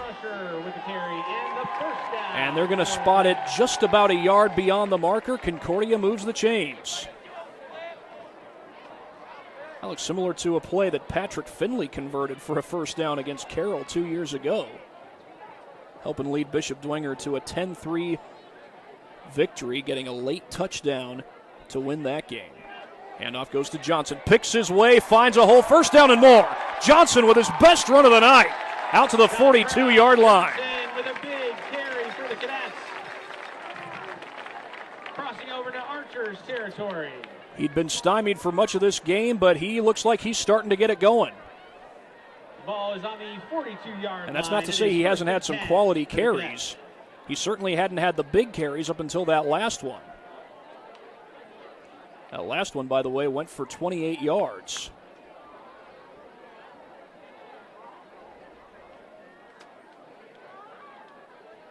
Beg your pardon, I believe it went for 23 yards. As Maddox fakes the handoff, lofts it down the sideline. There's a flag down. Johnson adjusts to the ball and makes the catch. Battling his way inside the 5 and wrestled down. Before he gets to the 5, they'll mark him at the 6, but we await the penalty, and it looks like it's coming back. Adrian Macon had the coverage. He kept Johnson out of the end zone, and it's an illegal shift that will take away the touchdown. Check that, take away the big gain. It was not a touchdown. It would have set Concordia up in position for a touchdown. That ball is coming back.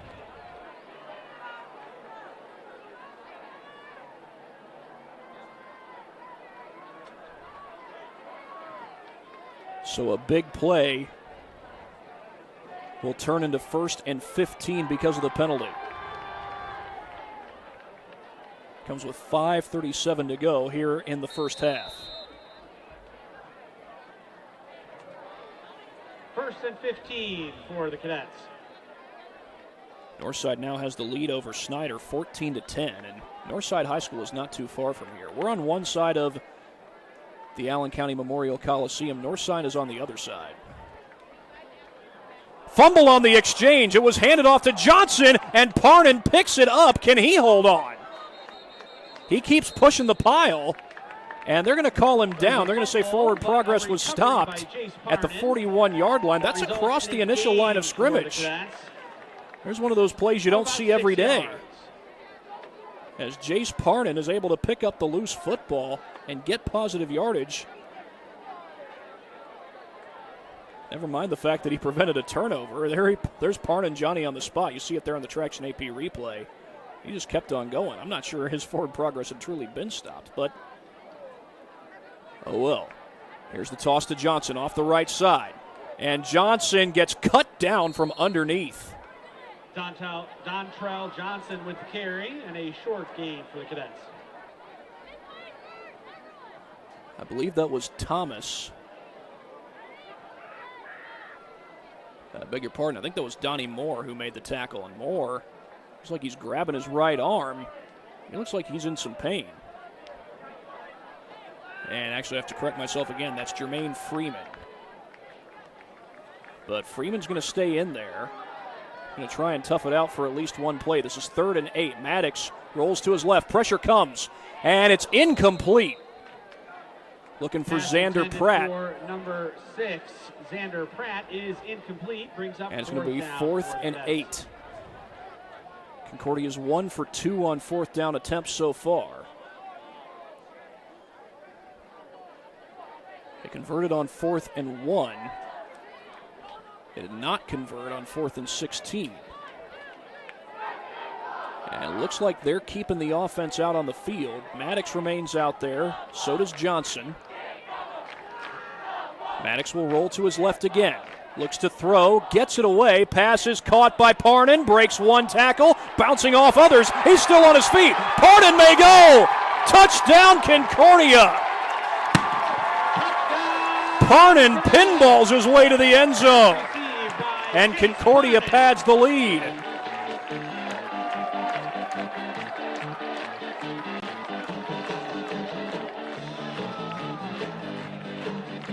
Let's take a look at how this play developed here on the Traction AP replay. There's Parnan breaking one tackle after another.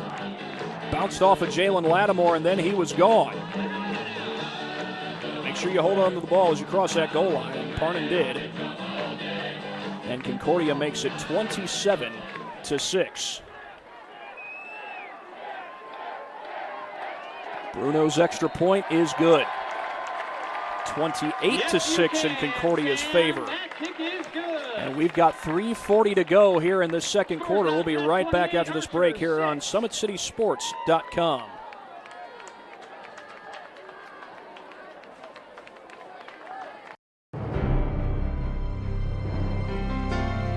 You're good at basement basketball.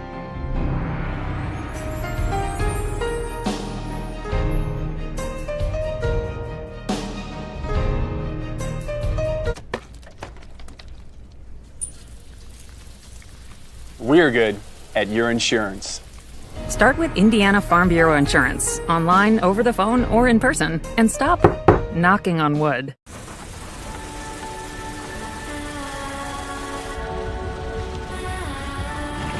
You're good at keeping the car clean.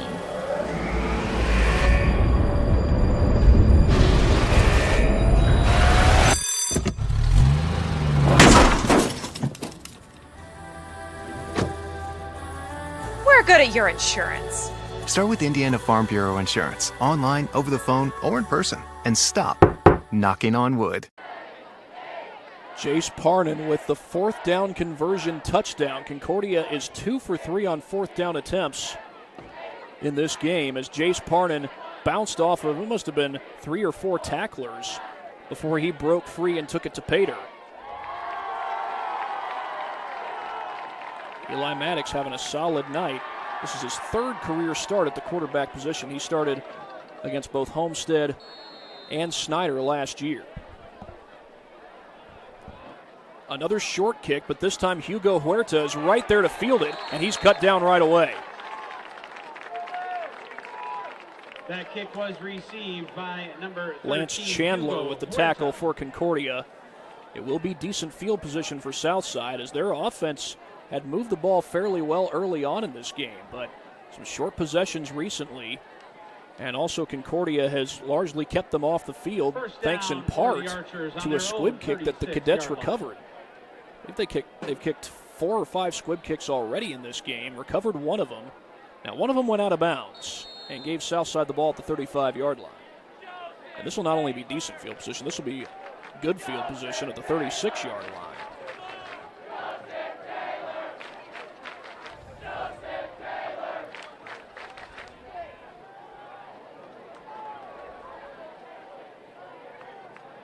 Quincy English will take the snap here for Southside. He fakes the handoff, rolls to his left, throws on the run. That's complete to Lattimore. Lattimore loses the ball. He falls back on top of it, and Southside will keep the possession. Pass was received by number 5, Jalen Lattimore. And he recovers his own fumble, but for a loss of yards. It's a loss of about 2 on the play for Lattimore. I believe that's his first catch of the game.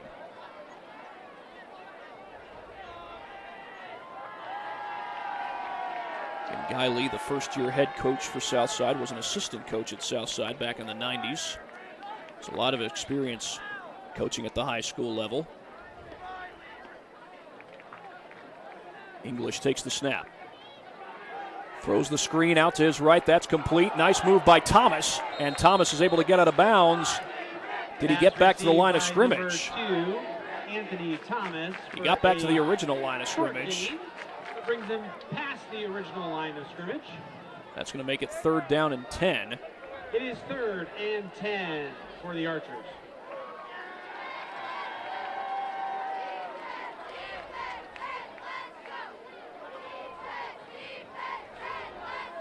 Concordia has scored 21 unanswered points. They always have weapons. That's one thing that's rarely on short supply at Concordia.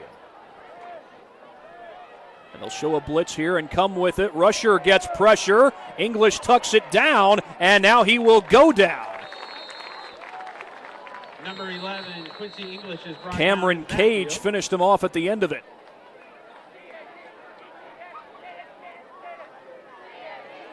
Ladies and gentlemen, we're about I believe that'll go as the first sack of the game. End of this first half, and we've got some things happening during halftime for you. Yeah, neither quarterback has been sacked yet, and it looked like English was actually going to tuck and run, so we'll have to wait and see if those inductees would please Cage actually gets credit for a sack. It looks like we're going to have a Hall of Fame induction coming up at halftime here at Concordia. During halftime.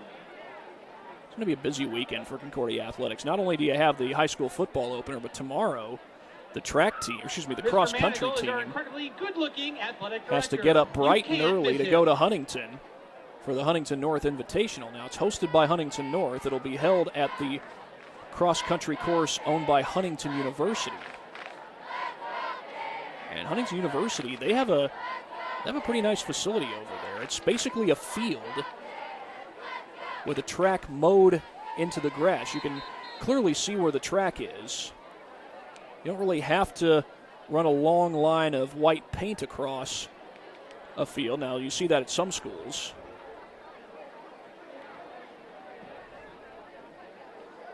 But at Huntington, they've got the course mowed out pretty well. You can tell where the course is. It's the spot that's been mowed, the spot that's clearly been mowed. And they mow that all for the runners. Meanwhile, this is 4th and 15. At Concordia, they won that race, by the way, 2 years ago. And if memory serves me, I think they won it last year.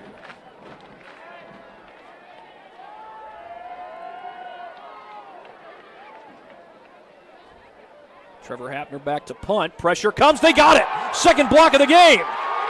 Picked up by James Rusher. Touchdown. A special team score for the Cadets. Landon Kaczynski blocks that punt. It was blocked by Landon Kaczynski. And James Rusher takes it in for 6.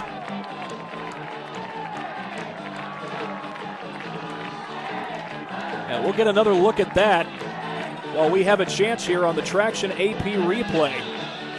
Kaczynski was almost completely unblocked, and then Rusher picks it up and takes it across, and no doubt he got that ball across the goal line. Saw him after he passed the back of the end zone without the football, but he definitely got it across before he dropped it. That is a touchdown, 34-6. Concordia has broken it open here at Zollner. The special teams gets involved, and now here's Sam Bruno having a busy night as a place kicker, and his extra point is good. Yes, you can, Sam. That kick is good. 35-6 in Concordia's favor. They've scored 28 unanswered points. And we will be right back after this break here on SummitCitySports.com. I'm Matt Wolford, president of the IHSAA Foundation, and we need your help. We need your help so the youth of our community can develop advanced leadership skills. We need your help giving high school administrators and coaches the instruction and insight they need to be better role models and teachers. To learn more or to make a tax-deductible contribution, go to ihsaafoundation.org. You'll not only be contributing to the foundation of the IHSAA, you'll be contributing to the foundation of our community.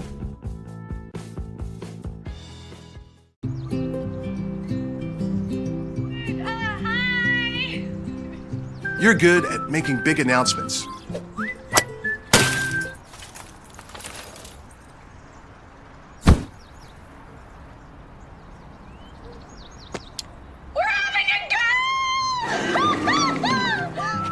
We're good at your insurance. Start with Indiana Farm Bureau Insurance, online, over the phone, or in person, and stop knocking on wood. 35-6 in favor of Concordia with 2:37 to go here in the first quarter. As James Rusher scores on the punt block touchdown, Landon Kaczynski was the one who blocked it. By the way, Landon Kaczynski's father teaches here at Concordia. He's a math teacher, that being Eric Kaczynski. Eric Kaczynski was once the boys' freshman basketball coach. Another squib kick. That bounces off a Southside player, and we're going to have offsides on the kicking team here. This is coming back.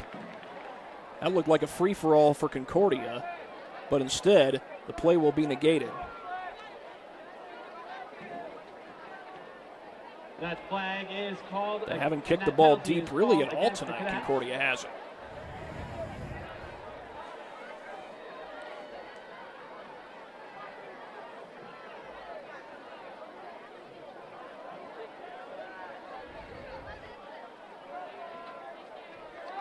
Well, Wayne has scored. They're down 16-7 at Dwenger's hands, but as we check the update here, Dwenger is driving in that game. I believe our good buddy Tim Atkinson has that game on Summit City Sports.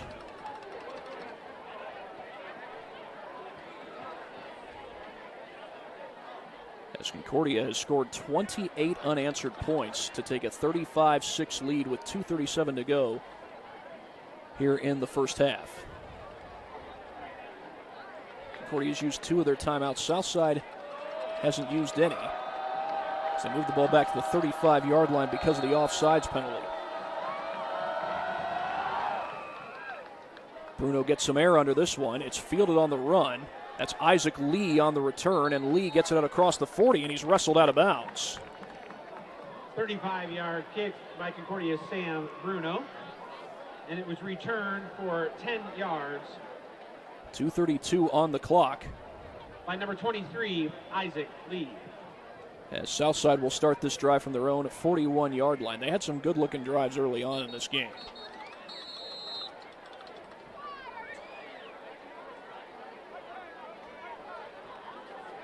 Timeout has been called by Southside.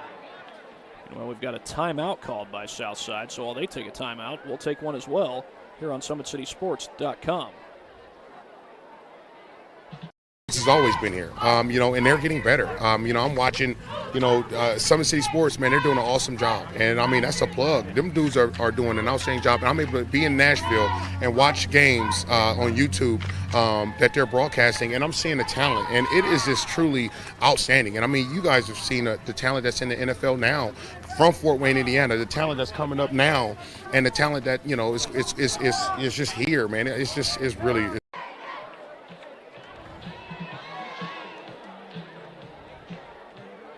35-6, Concordia leads Southside. The Archers have used their first timeout of the game. Concordia scoring not long ago on the punt block return touchdown. It was blocked by Landon Kaczynski, and James Rusher picked it up and took it in for 6. 35-6, the Cadets lead it over the Archers, and Concordia has got some tough games coming up in the next couple of weeks. They'll go on the road to face defending SAC champions Homestead.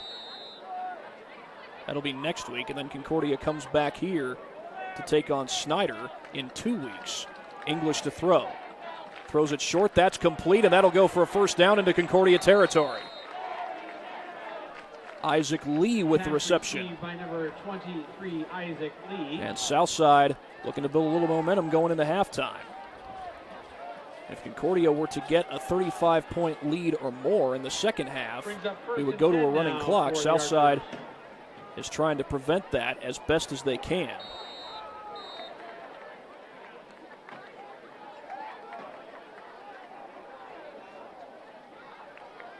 Looks like Wayne may have been able to get a stop against Dwenger. It remains 16-7. Dwenger does have the ball, but in their own territory now. They had it in Wayne territory earlier. Now second down and 15. Dwenger's in a little bit of a transition period, but that's a program that is known for its success. I beg your pardon, I was just watching a replay. Dwenger did score. They're up 23-7.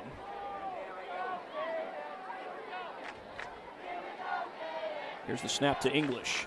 English flushed out of the pocket. Will he take off and run? He will, and he'll get positive yardage. A big hit on the back end of that play. Carter Ripke forces him out of bounds. And now whistles blow.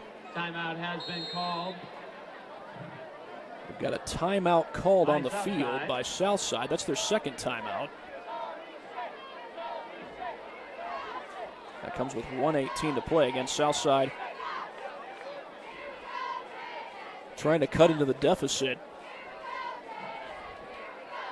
They know that Concordia gets the ball first to start the second half. Concordia won the opening coin toss, and they deferred to the second half.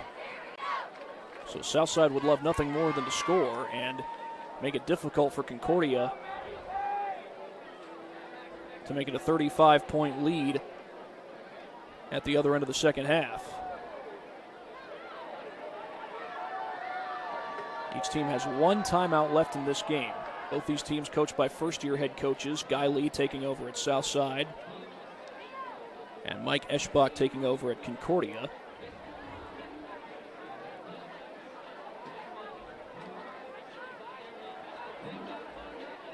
And Tim Manigal was the head coach here at Concordia. He won a state title back in 2016.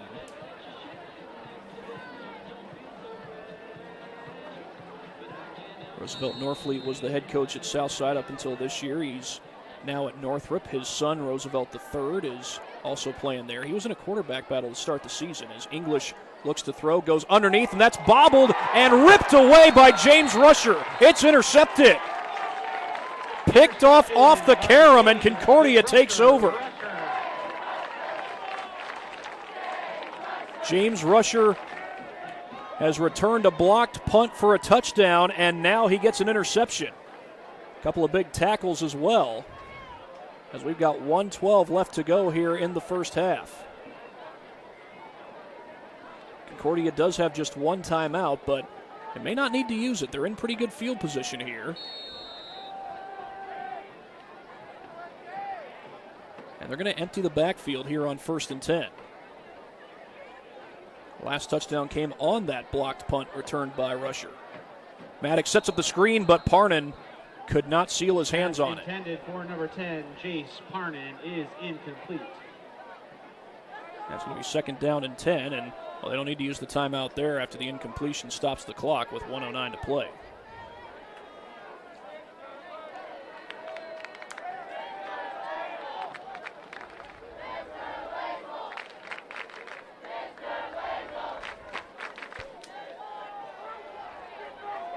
Second down and 10. Concordia starting this drive from the 48-yard line. Maddox takes the snap. Floats it down the sideline. Has a man there, and it's well beyond the reach of Robert Johnson. Robert Johnson is incomplete. Johnson's made some big-time catches today. He's caught a touchdown pass.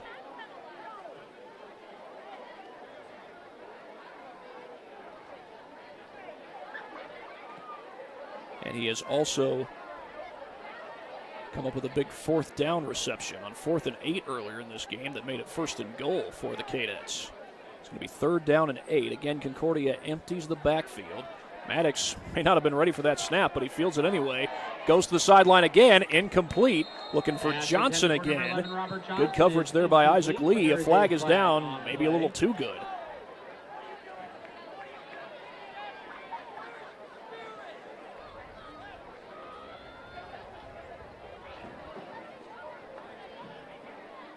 The call is against Southside. And apparently it is. Players on the field. Too many men on the field for Southside, so not a pass interference.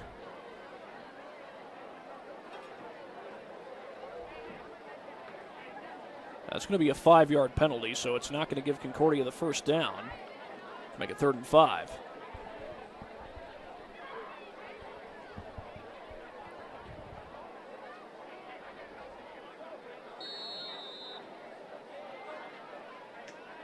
Maddox sets up the screen, and that's complete to Maddox right, trying to battle his way toward the marker, and he will not get there.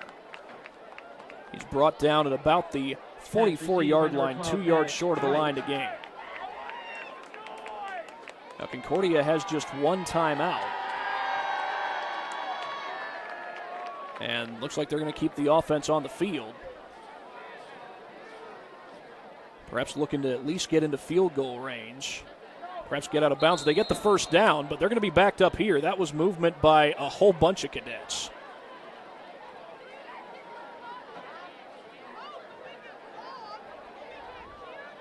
That comes with 25 seconds to go here in the first half.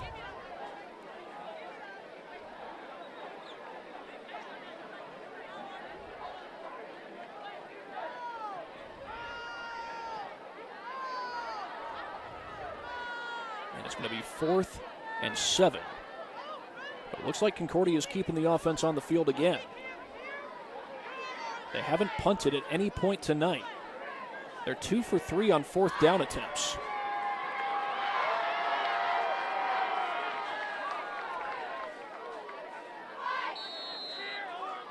And now they'll wind the play clock.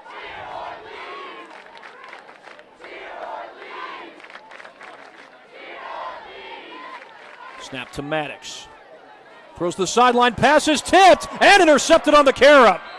Adrian Macon picks it off. Pass is intercepted by number 4, Adrian Macon.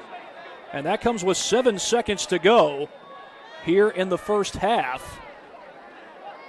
Will Southside run one more play? Technically, they could run a play to get into field goal range, but it'd be kind of difficult with just 7 seconds on the clock. It is 1st and 10 for the Archers. Maybe run one play to get closer, get the ball out of bounds with 1 second, maybe 2 seconds still on the clock. Instead of going for a 52-yard Hail Mary, might be looking to go for a 40-yard Hail Mary.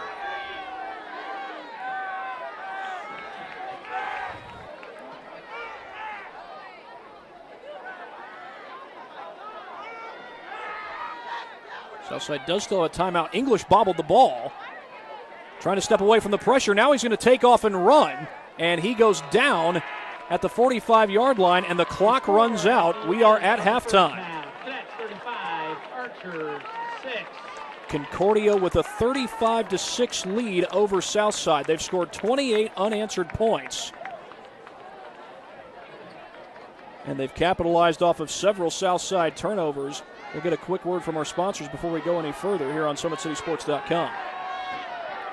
At Parkview Sports Medicine, it is game on. We are the region's largest integrated sports medicine team, providing athletes with specialized services from improving their performance to recovering from injuries. To learn more, go to ParkviewSportsMedicine.com. 35-6, Concordia with the lead at halftime. We will be back after this break. You're watching high school football on SummitCitySports.com. Welcome to the Summit City, home to the 260's dedicated high school athletes and fans. Each victory and celebration captured by our cameras. Treasure the highlights from the Summit Athletic Conference this season, or complete games live or on demand. After all, nobody's more proud to call Fort Wayne home than SummitCitySports.com.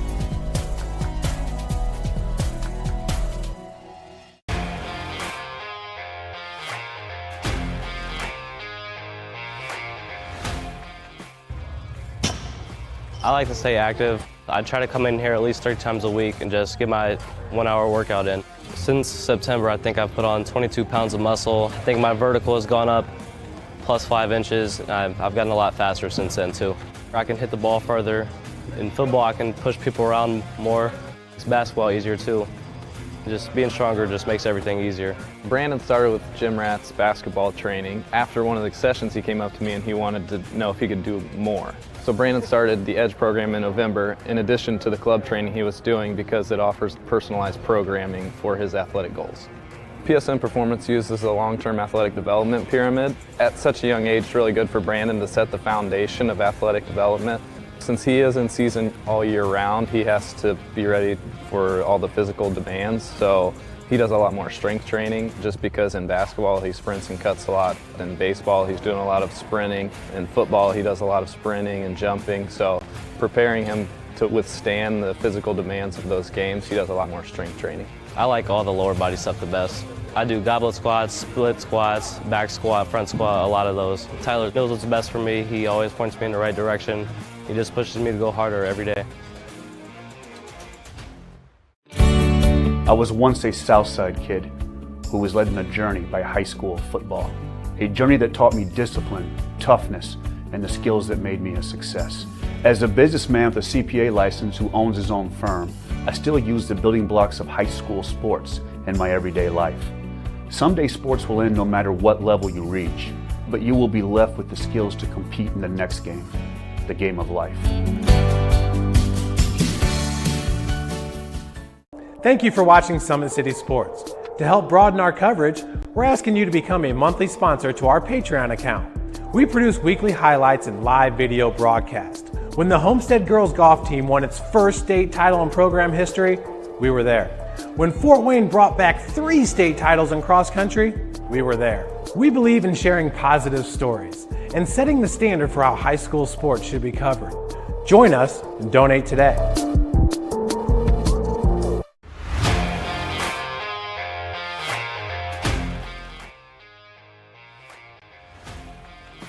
I just want to be the best in basketball. So I want to be the greatest of all time to play women's basketball. So I just know there's people out there working just as much as me. So I just want to keep working hard and keep that intensity going. And so one day I can pursue my dreams of being in the WNBA and playing overseas. So I just want bigger things to come in my life.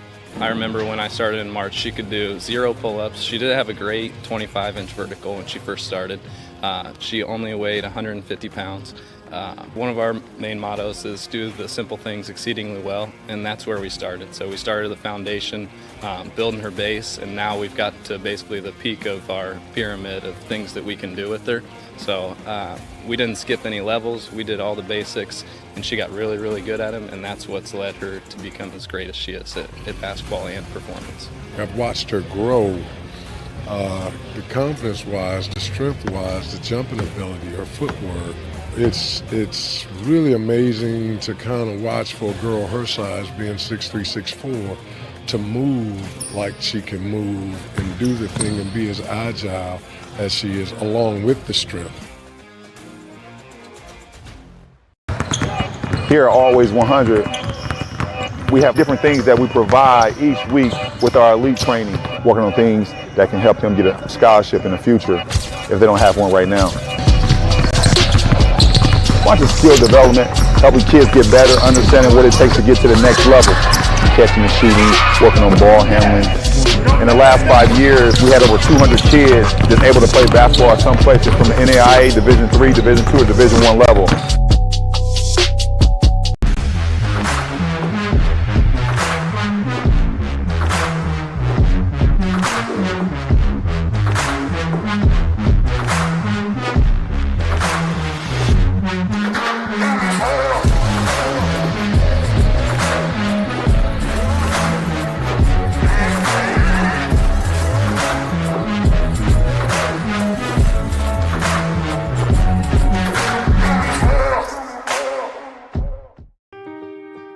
This is an invitation to join a movement propelled by people who care and members who have a share in the place they bank.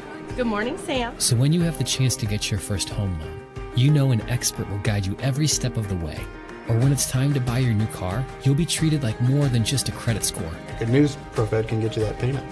This is an invitation to a place where simply belonging can help enrich your whole community. ProFed Credit Union. You're invited.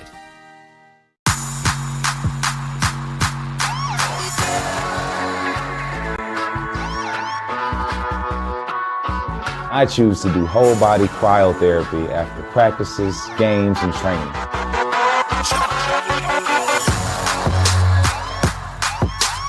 It reduces inflammation in my muscles and allows me to move more agile throughout my profession. I became a believer in iCryo after my severe injury in college at Notre Dame, tore my ACL, and I was looking for ways to recover, ways to get back on the field. So I'm thankful for iCryo.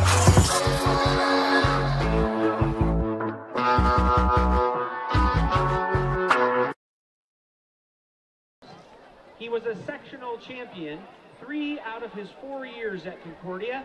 at a time when soccer was still a single-class sport.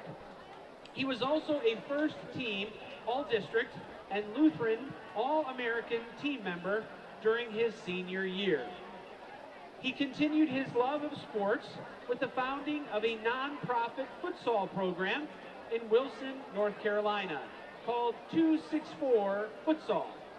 He also coached 10 years of women's soccer at the NCAA D3 and D2 and NAIA levels, 4 years of women's soccer at Concordia University, Chicago, and he currently coaches at Concordia University, Nebraska.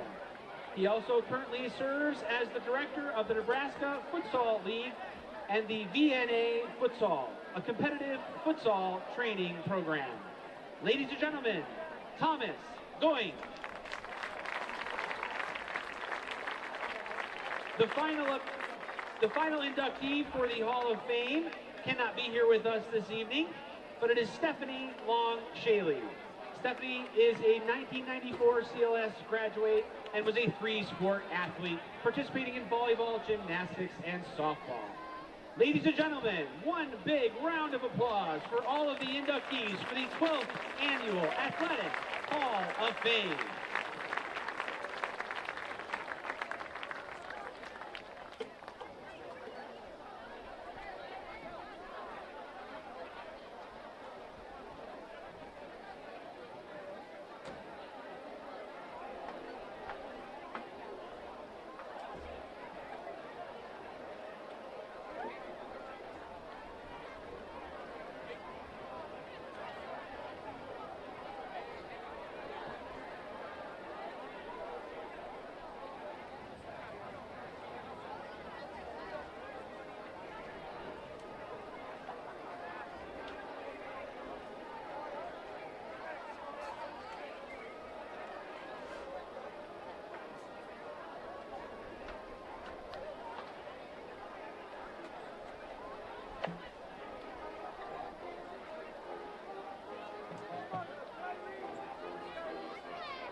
Ladies and gentlemen, please direct your attention to the field for this year's Marching Cadets 2021 show.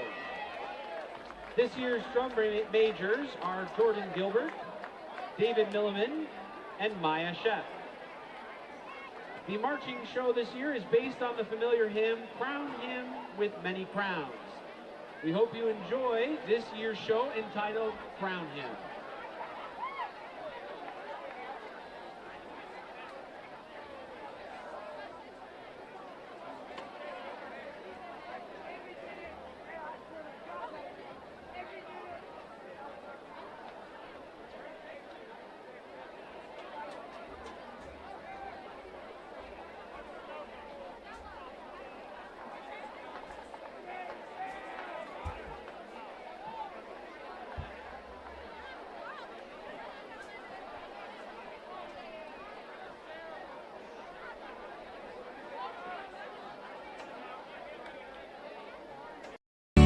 I was once a Southside kid who was led on a journey by high school football.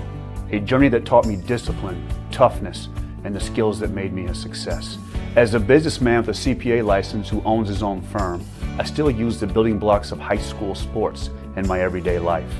Someday sports will end no matter what level you reach, but you will be left with the skills to compete in the next game, the game of life.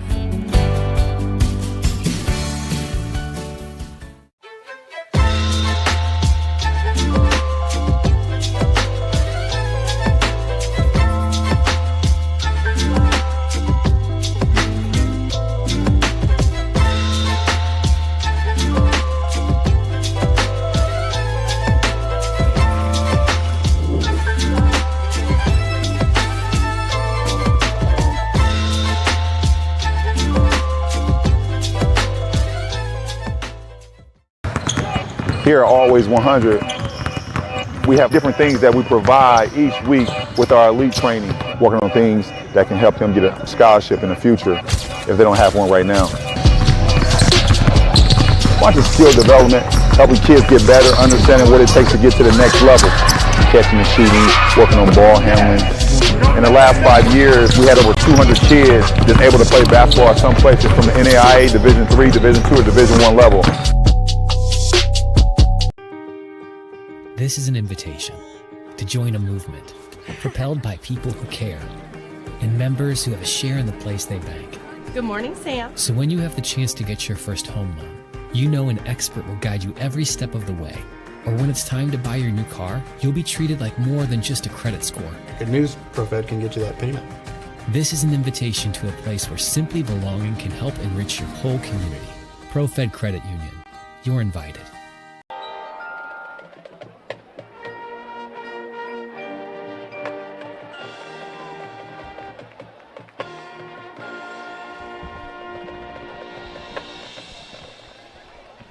And welcome back to this matchup between Concordia and Southside. 35-6 in Concordia's favor here at halftime.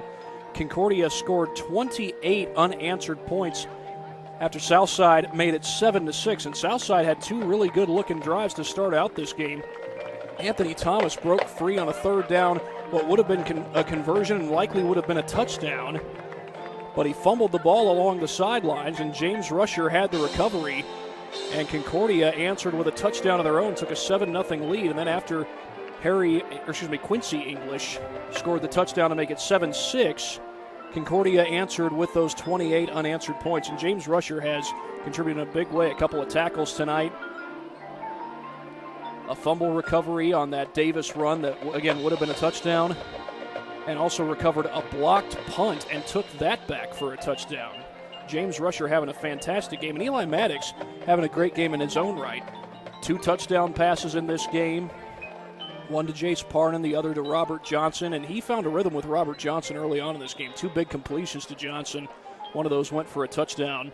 The first one went for a big, I believe it was a 35-yard pass play earlier in this game, and Maddox has looked solid, trying to get his first win as a varsity starter. He started 2 games last year in Brandon Davis's absence. Those were losses against Homestead and Snyder. Those are the 2 teams that Concordia will play in the next couple of weeks. They get Homestead next week and Snyder the week after. The Homestead game is on the road. The Snyder game is here, but looking to have a good showing here against Southside, and so far that's exactly what they've got. A 35-6 lead. One of these first-year head coaches is going to go home with a win. Mike Eschbach, the first-year head coach at Concordia. Guy Lee, the first-year head coach at Southside. Southside won 2 games last year. Concordia made it all the way to regionals after winning their sectional championship against a very good Norwell team. Also beat a really good Oak Hill team to get to that sectional championship. Went on the road to Converse to beat Oak Hill, and then came back here for the championship game against Norwell and ended up winning that one. I was here for that one along with Ryan Dellinger. Now, Southside did get a playoff victory against a quality New Haven team in the first round of sectionals last year, but they were defeated in the second round. Get in a couple words from our sponsors before we go any further here on SummitCitySports.com.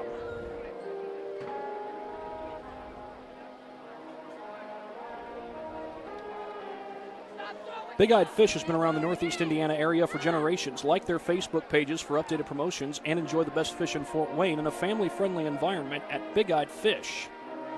Kelly Automotive Group is Indiana's #1 automotive group with over 1,000 new vehicles and 500 pre-owned vehicles to choose from. Please visit drivekelly.com. Simple, transparent, and reliable. Tom Steele Tire has been servicing the Fort Wayne area for over 40 years. They'll help you find the perfect tire for your vehicle and other auto repair services such as brakes, wheel alignments, engine diagnostics, and more. You're invited to join ProFed Credit Union, where we get to know you to better serve you. Sign up online in 5 minutes or less, or stop by a branch.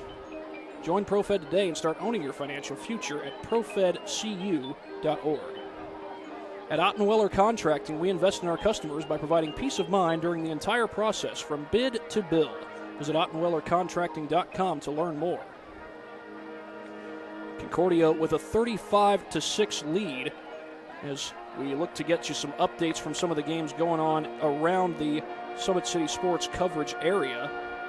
And it looks like we got a ball game over at Northside, not too far from here. Northside looks like they're in the third quarter with the lead over Snyder. 21-17 is the score in that one.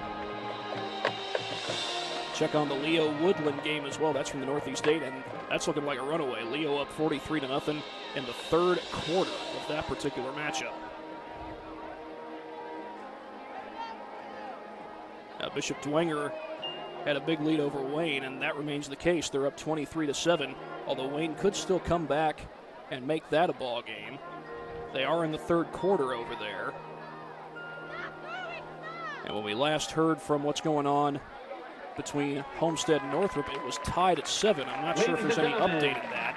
But right now here at Concordia, the Cadets have the lead 35-6. The marching band just performed a little rendition of the hymn Crown Him with Many Crowns was a part of their performance, as we've got about 3.5 minutes to go before the second half begins. So we will be right back after this break. You are watching high school football here on SummitCitySports.com.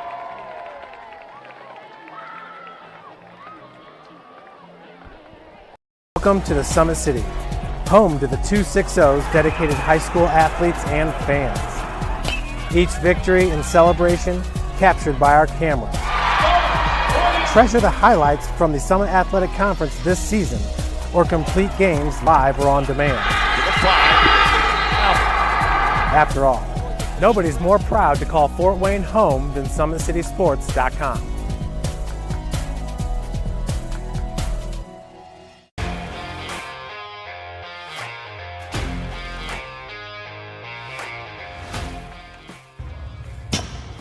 I like to stay active. I try to come in here at least 3 times a week and just get my 1-hour workout in. Since September, I think I've put on 22 pounds of muscle. I think my vertical has gone up plus 5 inches. I've gotten a lot faster since then too. I can hit the ball further. In football, I can push people around more. It's basketball easier too. Just being stronger just makes everything easier. Brandon started with Jim Rath's basketball training. After one of the sessions, he came up to me and he wanted to know if he could do more. So Brandon started the EDGE program in November, in addition to the club training he was doing, because it offers personalized programming for his athletic goals. PSN Performance uses a long-term athletic development pyramid. At such a young age, it's really good for Brandon to set the foundation of athletic development.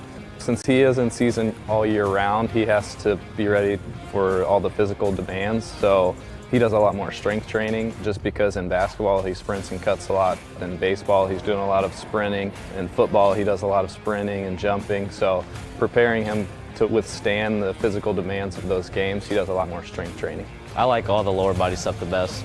I do goblet squats, split squats, back squat, front squat, a lot of those. Tyler knows what's best for me. He always points me in the right direction.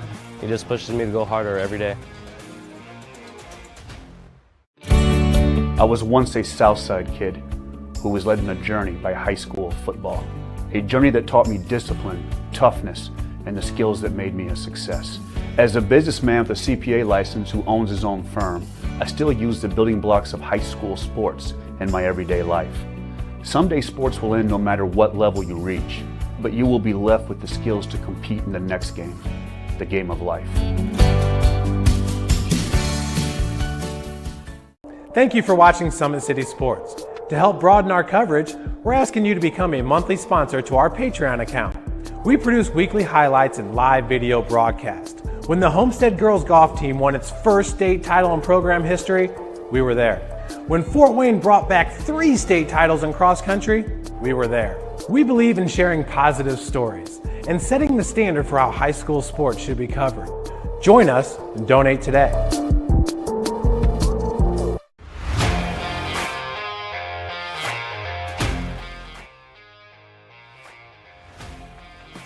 I just want to be the best in basketball. So I want to be the greatest of all time to play women's basketball. So I just know there's people out there working just as much as me. So I just want to keep working hard and keep that intensity going. And so one day I can pursue my dreams of being in the WNBA and playing overseas. So I just want bigger things to come in my life. I remember when I started in March, she could do 0 pull-ups. She did have a great 25-inch vertical when she first started. She only weighed 150 pounds. One of our main mottos is do the simple things exceedingly well, and that's where we started. So we started the foundation, building her base, and now we've got to basically the peak of our pyramid of things that we can do with her. So we didn't skip any levels. We did all the basics, and she got really, really good at them, and that's what's led her to become as great as she is at basketball and performance. I've watched her grow, the confidence-wise, the strength-wise, the jumping ability, her footwork. It's really amazing to kind of watch for a girl her size, being 6'3", 6'4", to move like she can move and do the thing and be as agile as she is, along with the strength. Here at Always 100, we have different things that we provide each week with our elite training, working on things that can help them get a scholarship in the future if they don't have one right now. Watching skill development, helping kids get better, understanding what it takes to get to the next level. Catching and shooting, working on ball handling. In the last 5 years, we had over 200 kids that's able to play basketball at some places from the NAIA, Division III, Division II, or Division I level.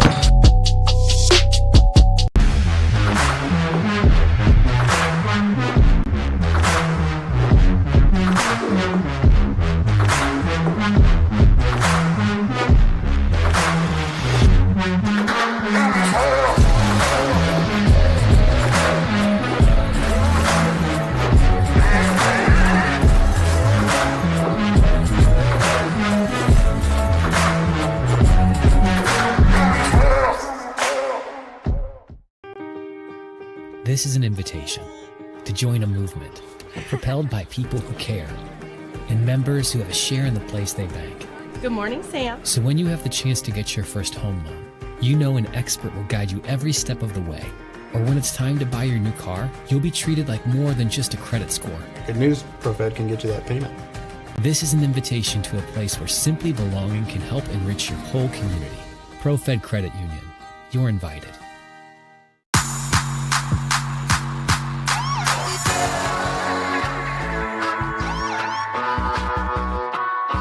I choose to do whole body cryotherapy after practices, games, and training.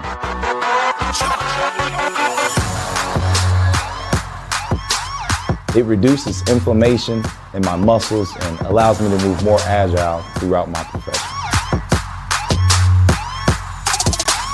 I became a believer in iCryo after my severe injury in college at Notre Dame, tore my ACL, and I was looking for ways to recover, ways to get back on the field. So I'm thankful for iCryo.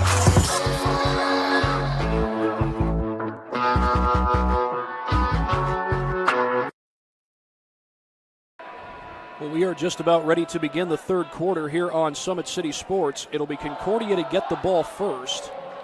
They won the opening coin toss and deferred to the second half. So Concordia starts the second half with the football, and they scored 28 unanswered points after Southside got the touchdown from Quincy English. That made it 7-6. And one of those touchdowns came on a blocked punt by Landon Kaczynski. James Rusher took it back for the touchdown. Eli Maddox has had a heck of a performance.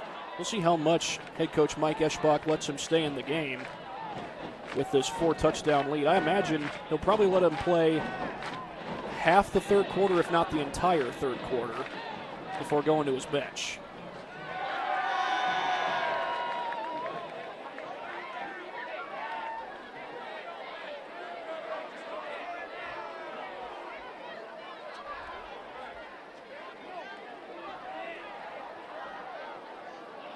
This is Hugo Huerta to kick it off for the Archers. I believe Xander Pratt is back deep to return for the Cadets. He's one of the men back deep to return it.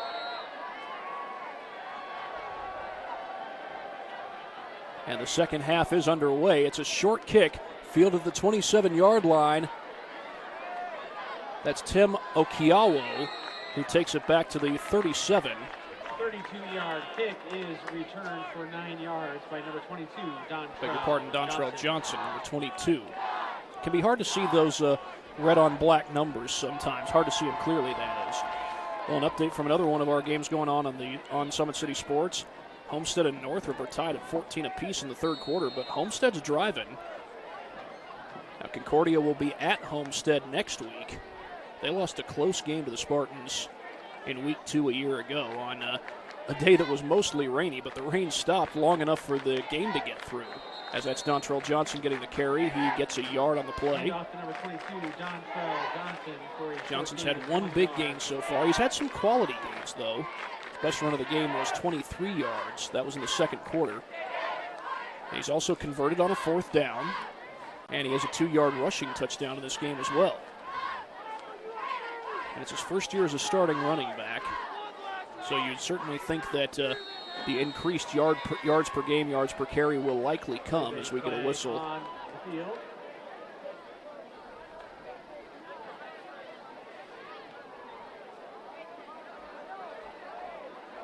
Illegal substitution against Southside. That's one thing that's hurt the Archers today has been penalties. This will be of the 5-yard variety as they'll bring it up to the 43-yard line. For having too many players on the field.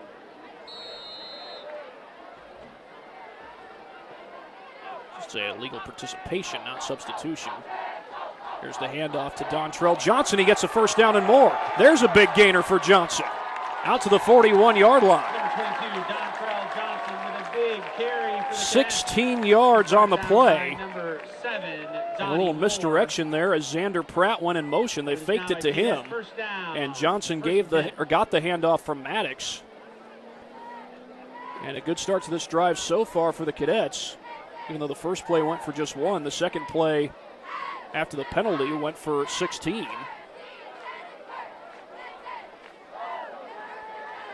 Again, a busy weekend for Concordia Athletics. Their cross-country team goes to Huntington tomorrow, bright and early. The boys will run at 8, the girls will run at 8:40. Little draw play to the outside by Jace Parnan. More of a counter play there as he gets about 8, maybe 9 yards on the play. Results in about Parnan's been used as a running back and a wide receiver. His older brother, Jaden Parnan, was a receiver here at Concordia. Graduated back in 2020. In the spring of 2020, that is. And it is going to be 2nd down and 2 after the 8-yard run by Parnan. 3 plays, all runs so far for the Cadets, although Eli Maddox has certainly had a solid day throwing the football, but at this point in the game, Concordia, with this 29-point lead, likely content to run the ball, but that play goes nowhere as Parnan got eaten up. Michael King III was in on that tackle for the Archers. This will be 3rd and 2 for Concordia. And actually, they lost a yard on the play, make it 3rd and 3. Loss for the Cadets brings up 3rd down and 3.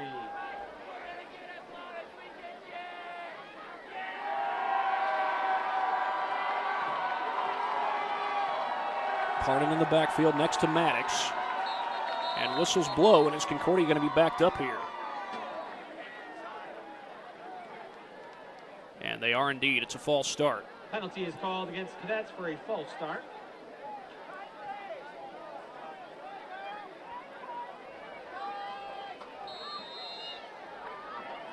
So 3rd and 3 turns into 3rd and 8.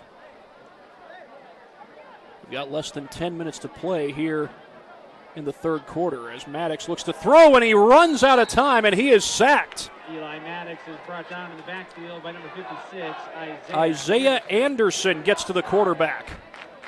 And it looks like Southside has forced a punt. 4th down for the Cadets. Now Concordia has not punted all night, but looks like that's going to change here. That's Jace Parnan back in punt formation. First punt of the night as Concordia leads it by 29 points as Southside does not want this to go to a running clock situation just yet.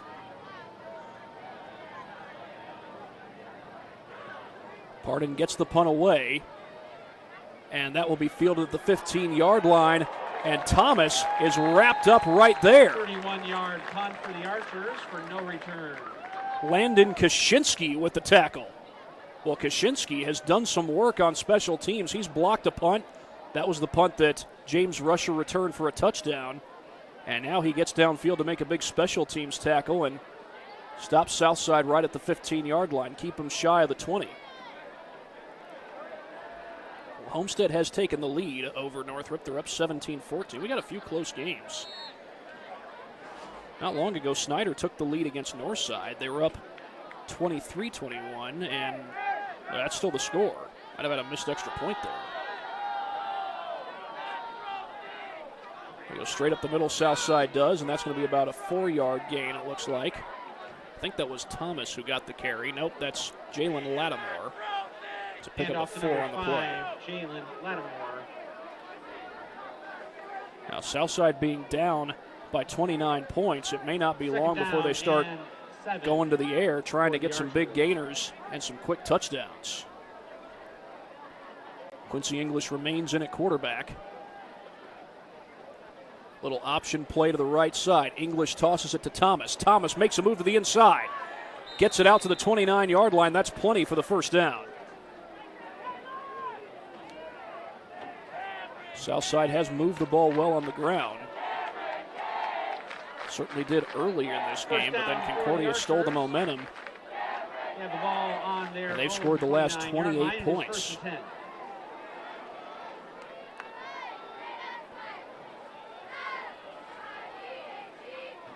They fake the handoff. English on the keeper, cuts it upfield, dances to the outside. First down and more. English down the sideline, takes it out to the 36-yard line. Big run by the quarterback. And the Archers have it in Concordia territory.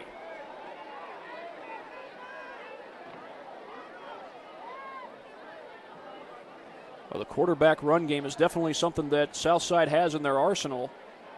And I said it may not be long before they want to start passing the football, but with a big run like that, that could certainly help Southside in getting downfield quick and getting to the end zone quick, perhaps. Haven't quite gotten there yet. They'll hand this one off straight ahead to Lattimore, pounding into the defense. Takes it up to the 32-yard line. Lattimore lined up there as the fullback. He's listed as a fullback and defensive tackle. Grant Hayworth was in on the tackle there for Concordia. 2nd and 5 for Southside. Now, Zollner Stadium is right across the street from the main campus of Concordia Lutheran High School. It's also right next to the Zollner tennis courts and also Masucci Field, which is Concordia's baseball stadium. English flips it out, and it's dropped. Thomas was there. That was a catch that could have been made, but instead it falls incomplete, and it will be 3rd and 5. Wouldn't have been an easy first down, but if Thomas catches that cleanly, he's got a chance to get to the marker.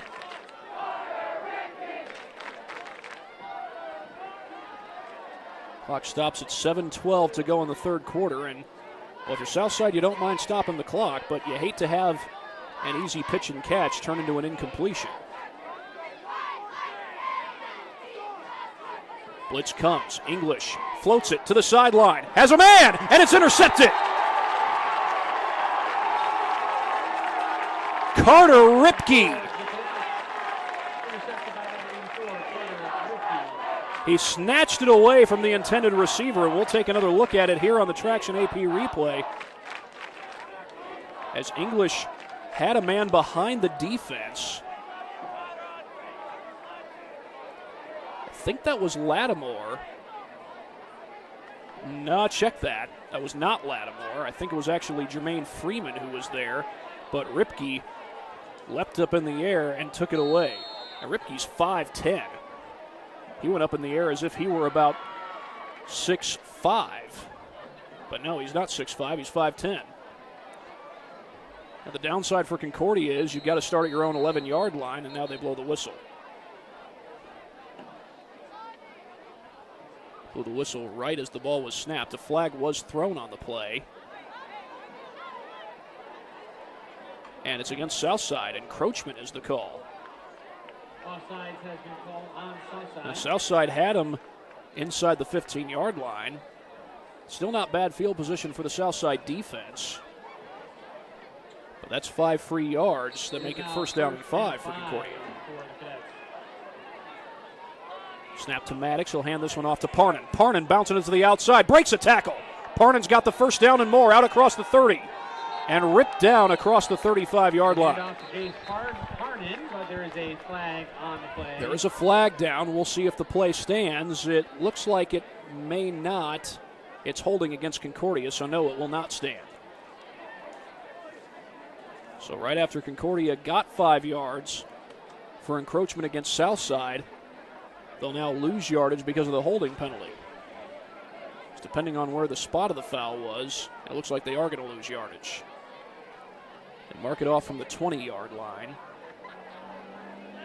And a 10-yard penalty will put it back at the 10.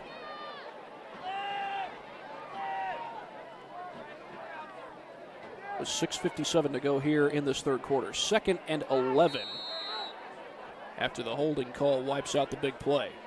Parnan again. Dancing around, breaks a tackle, and there he goes. Parnan gets the first down. Are you kidding me?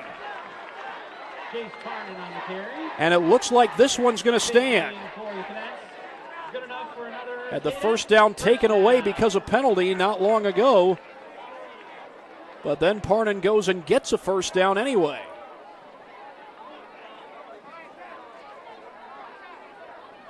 Little 1-2 punch in the Concordia running game with Dontrell Johnson and Jace Parnan. They are both seniors. Jace has some experience as a receiver as the handoff goes to Parnan again. Parnan turns it upfield and gets a good gain there on first down, out to about the 31-yard line. He picks up 8 on the play. Jace Parnan with the carry, a gain of 7 yards for the Cadets.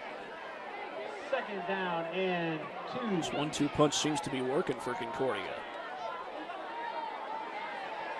Parnan's had more of the bigger runs, but Dontrell Johnson has shown some good ability to read the holes and find a lane to run through. Johnson's biggest run of the day has been 23 yards. Of course, Parnan had that 25-yard touchdown run. And had a touchdown reception where he pinned off of 4 or 5 tacklers. Parnan gets the call again, and he's going to be wrestled down. Trevor Hapner, the tackle for loss. Loss of 3 yards on that carry. And he can do just about everything. He's a punter. He's been on the Southside Hands team during his career. He's a defensive end, and he's a tight end as well. When Roosevelt Norfleet was the head coach at Southside, he had high praise for Trevor Hapner.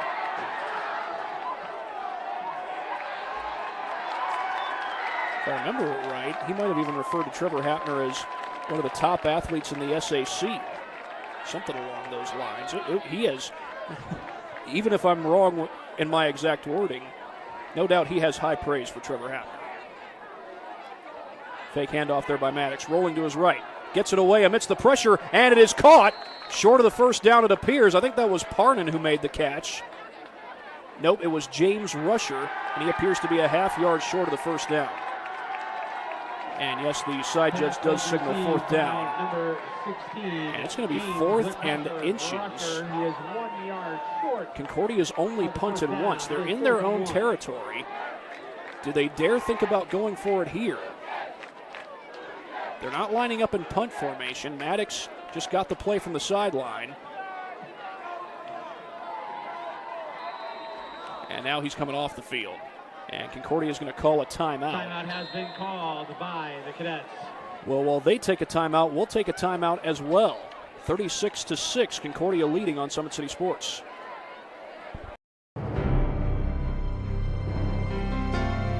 You're good at basement basketball.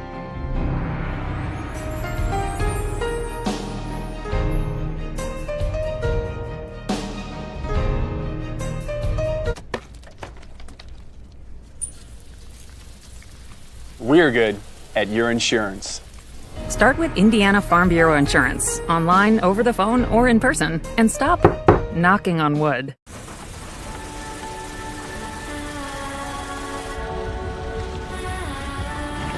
You're good at keeping the car clean.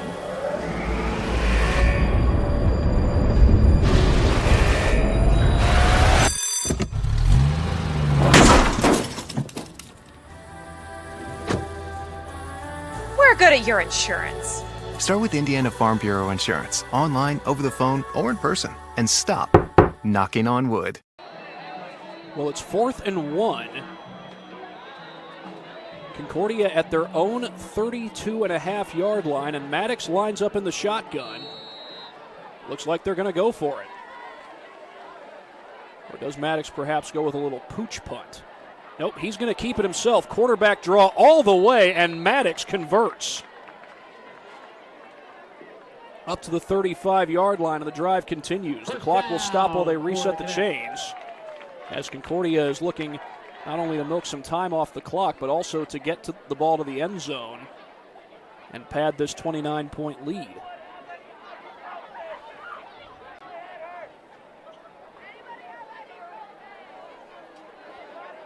Southside goes home next week to take on Northrop. Concordia goes on the road to take on Homestead. Those two teams are playing each other. When we last checked, Homestead had a 17-14 lead. Johnson smothered in the backfield.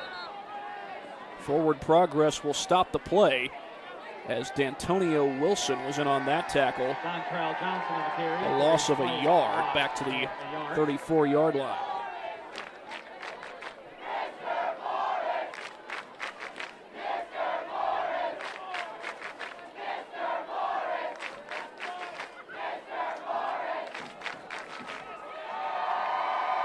I heard some folks chanting Mr. Morris. Not sure if that's a reference to Matthew Morris. He was a running back at Southside the last couple of years. He had some solid games. As Maddox throws quick out in the flat, and that lands well short of James Rusher. Wilson was in the area of that one. I don't think he had enough time to quite go down and get the interception.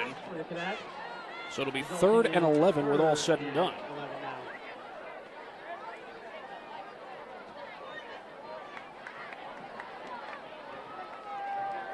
An update on that Homestead-Northrop game. Homestead now leads at 24-14. Looks like they've got the ball as well. So trying to avenge last year's home loss to the Bruins. So Concordia converted on 4th and 1 earlier this drive. They've got 3rd and 11 to worry about here. Here's Maddox rolling to his left. Throws it on the run, and it's caught! Dropped in brilliantly to Xander Pratt. Pass received by number 6, Xander Pratt. Eli Maddox puts it out in front of the receiver, and Pratt is able to make the grab.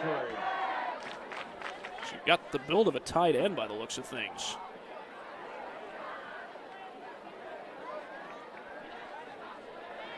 As it's 35-6 in Concordia's favor. We've got 2:49 left to go on the clock. The Cadets have moved it into Southside territory.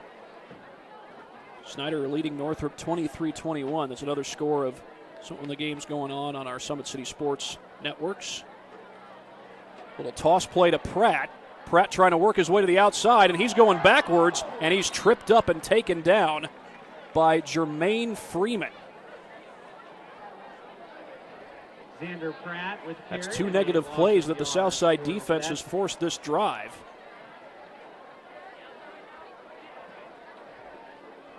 It is 2nd and that play goes for a loss of 8.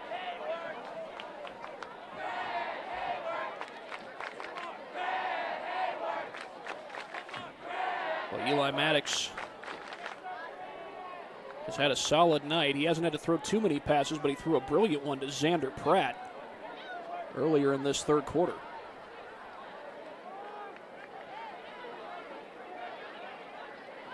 Maddox sets up the screen. That's Rusher trying to get to the outside, gets it across midfield, gets it back to the original line of scrimmage and more, out to the 40-yard line. He did not get the first down, but he made it a more manageable 3rd down, got it just short of the 39-yard line. Donnie Moore forced him out of bounds. Donnie Moore, the Wayne transfer. It is now 3rd and 3. It's going to be 3rd and 3 for the Cadets. Speaking of Wayne, they're down 30-7 at the hands of Dwenger. Dwenger's got a lot of new pieces to their offense and their defense, although they've got a very experienced receiving core and certainly some returning talent on defense. So far, they don't seem to have missed a beat. And whistles blow at the snap. That's delay of game against Concordia. So Delay of 3rd and game 3 has will been turn into called 3rd and on 8. Cadets. We've seen that a couple of times. In this case from Concordia, as they take a 3rd and short situation and because of a penalty turn it into 3rd and long.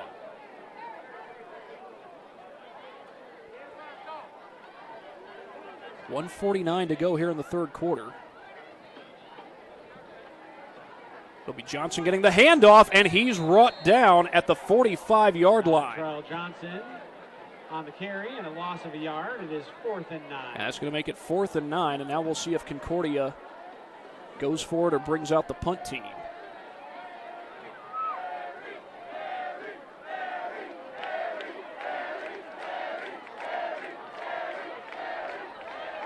Well, Jace Parnan is the punter, but he's also a receiver and a running back, and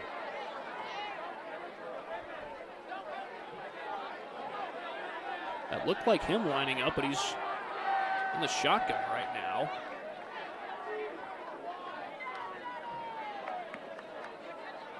He's actually standing 6 yards behind the line of scrimmage, and he gets the punt away.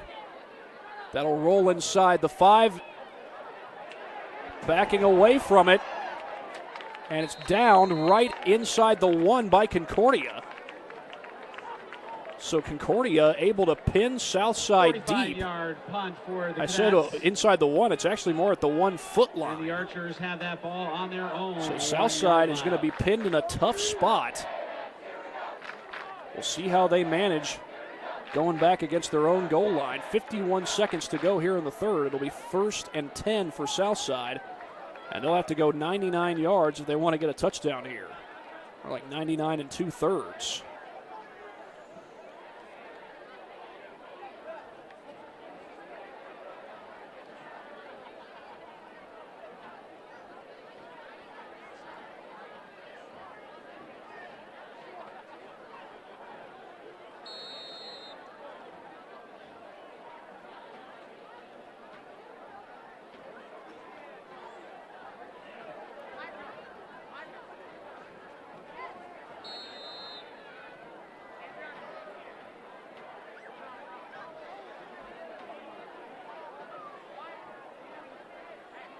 There's a flag on the play. There's a flag down, meanwhile.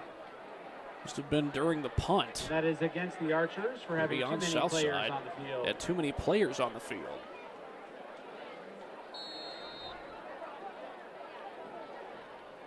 Tight ball game between Lures and Carroll. Carroll leads that one 24-23. Just got the score on the Jumbotron here at Zollner Stadium. It's only the 2nd year that Jumbotron's been in existence. The handoff looked like it went to Lattimore. Did he get it across the goal line? They have not signaled safety. I think he got out of the end zone. Yeah, he did get out of the end zone. They're going to mark it maybe about a 1/3 of a yard forward. Still not quite to the 1 yard line. For the Archers. That's going to be 2nd down and 10. That first carry results in no gain of yards.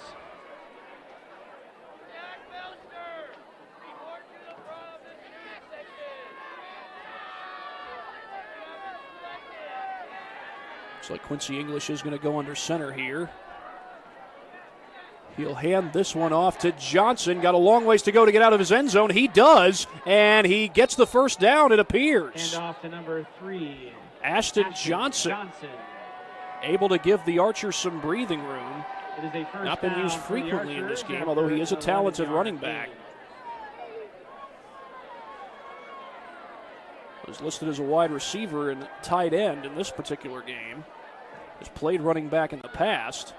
He's also a really good basketball player for J.J. Foster's Southside Archers. 14 seconds left to go here in the 3rd quarter. As the Archers were able to elude the shadow of their own end zone, or at least get further away from it than before. English looks to throw, rolls to his right, throws on the run, incomplete. He was looking for Trevor Hafner. Intended for number 8. Trevor Hafner is incomplete. Good coverage on the play for Concordia. Looked like that was Tyler Mower, number 7, who had the coverage for the Cadets, and only 9 seconds remain here in the 3rd.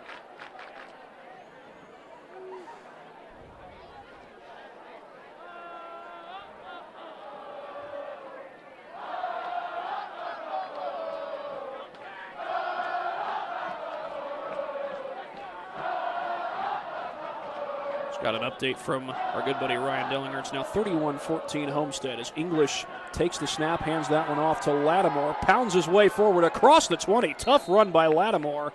Appears to be just a yard short of the first. With the carry. And that will take us to the end of the fourth quarter, 35-6 in Concordia's favor.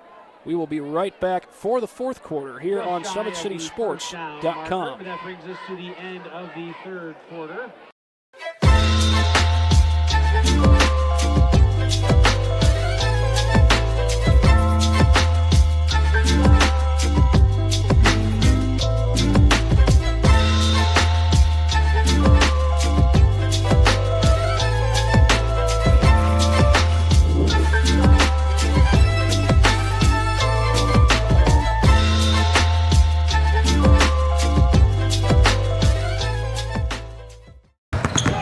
Here at Always 100, we have different things that we provide each week with our elite training, working on things that can help them get a scholarship in the future if they don't have one right now. Watching skill development, helping kids get better, understanding what it takes to get to the next level, catching and shooting, working on ball handling. In the last 5 years, we had over 200 kids that's able to play basketball at some places from the NAIA, Division III, Division II, or Division I level. Well, we are back as we are getting closer to the start of the fourth quarter, 35-6 in favor of Concordia. We do have a final from one of our games on Summit City Sports. Leo wins 43-12 over Woodland. Leo champions of the Northeast 8 Conference a year ago. And they've got plenty of talent back, including in the running game at the quarterback position, on the defensive side, especially DJ Allen and Landon Livingston, some big-time defensive players leading that group. Also helps that they've got a very experienced head coach, Jared Souter, running things over at Leo. Leo, of course, part of the East Allen County Schools District. And Concordia, well, they're part of the LCMS Schools Division, you might say, part of the Lutheran Church Missouri Synod. Southside is a part of Fort Wayne Community Schools, and the Archers have a 3rd down and 1 as Quincy English looks to take the snap. He hands it off to Anthony Thomas. He's got room off the right side. 1st down and more. Thomas across the 30, out of bounds at the 35. Handoff to number 2, Anthony. Southside is trying to make up a lot of ground here in this fourth quarter. They're down 35-6.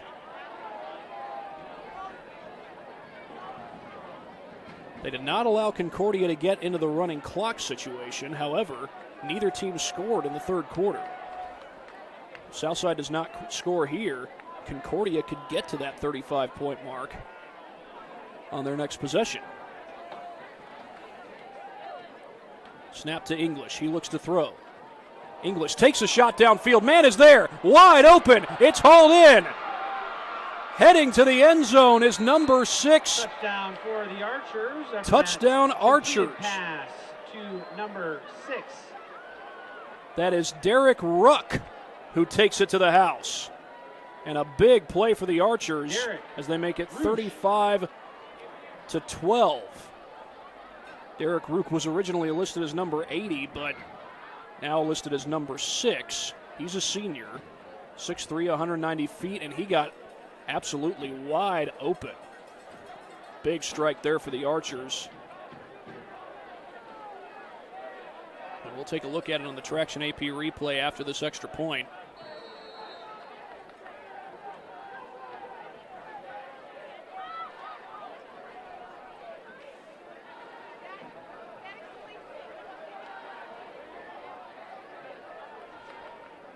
It looks like Southside's going to go for 2.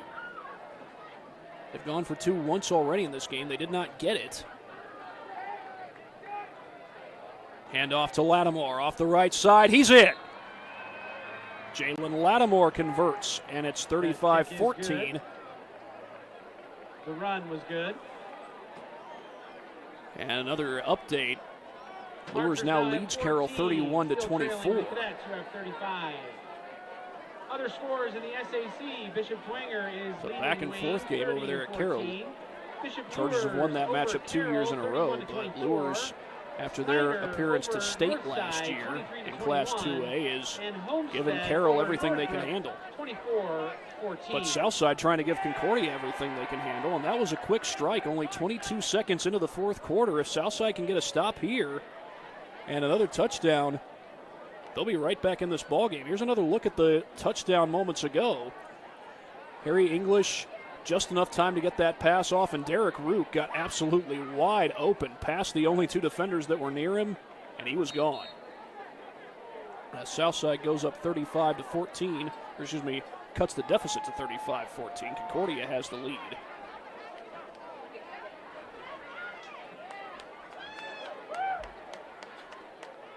And now Southside hoping that they can pull off a fourth quarter comeback. They've been down by as many as 29 points. Before that touchdown, Concordia had scored 28 unanswered points. Snyder is up 23-21, but Northside is driving. This is one of the updates that we've got from our Summit City Sports games. Again, Leo and Woodland has gone final, with the Lions winning that one. As Concordia will get the ball back. But Southside looking for a stop and a score.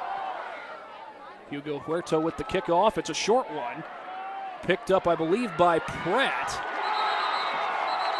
And pushed out of bounds. Check that was not Xander Pratt.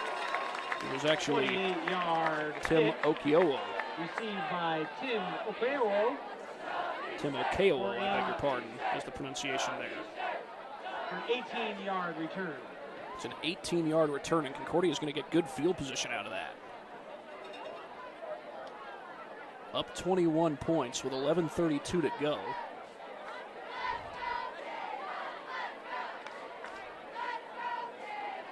They shut out Southside a year ago in the opener. That, of course, was at Southside High School.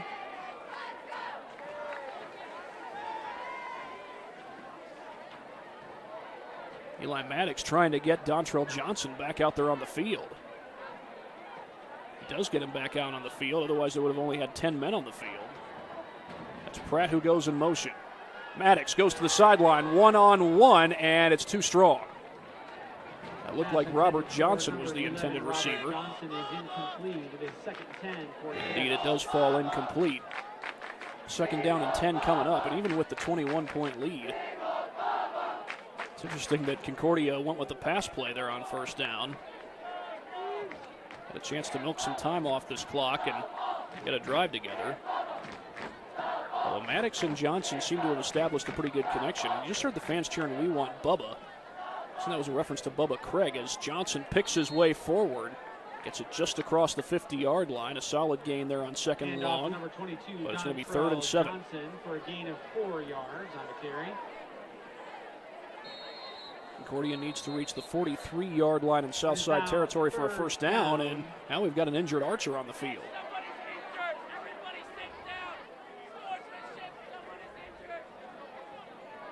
I can't tell for certain, but that might be Adrian Macon who's down, number 4. Trainer is out there looking at him, and while she does, we will take an injury timeout here on SummitCitySports.com.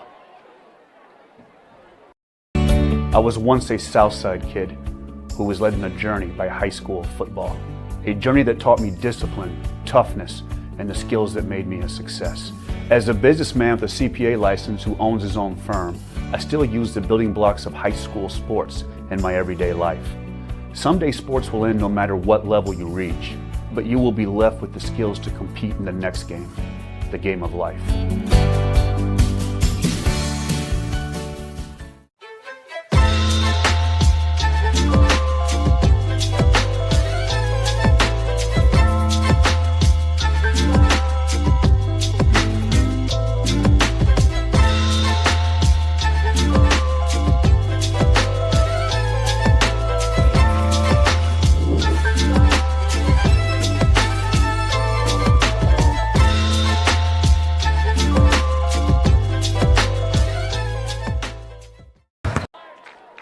Well, the injured player was actually Michael King III. And he was helped off the field, walked mostly under his own power, but with a little bit of help from the training staff. They did not have to carry him. Appeared to be okay. Whether or not he's at 100% or can continue in this game, we'll have to find out later as the handoff here goes to Dontrell Johnson on 3rd and 7. Picks his way. Did not get there. Comes up a yard short of the line to gain. Evian Scott made the tackle, and now interesting decision to be made. It was a yard short of the first down. Now Johnson did convert on 4th and 1 earlier in this game.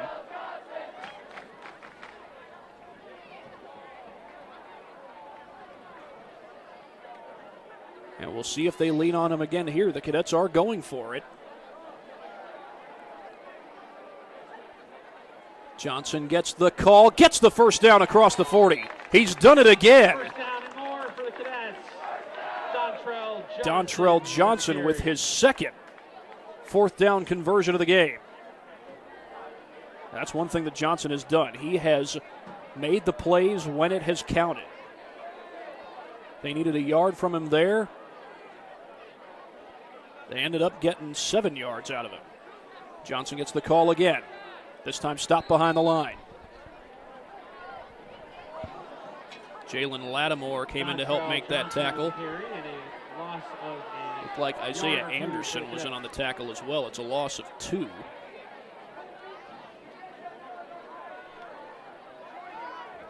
Northside, by the way, has taken the lead against Snyder 24-23. Back and forth they go. That's Ben Johnson Jr.'s head coaching debut, by the way. He was the offensive coordinator at Northside last year. He takes over with Michael Bavard now being the linebackers coach at St. Francis. Snap to Maddox. He rolls to his right, looks to throw, goes downfield. Man is there, it's caught. Xander Pratt out of bounds inside the 20. And Concordia is set up with some good field position. The clock does stop as Pratt goes out of bounds. 9:22 on the clock.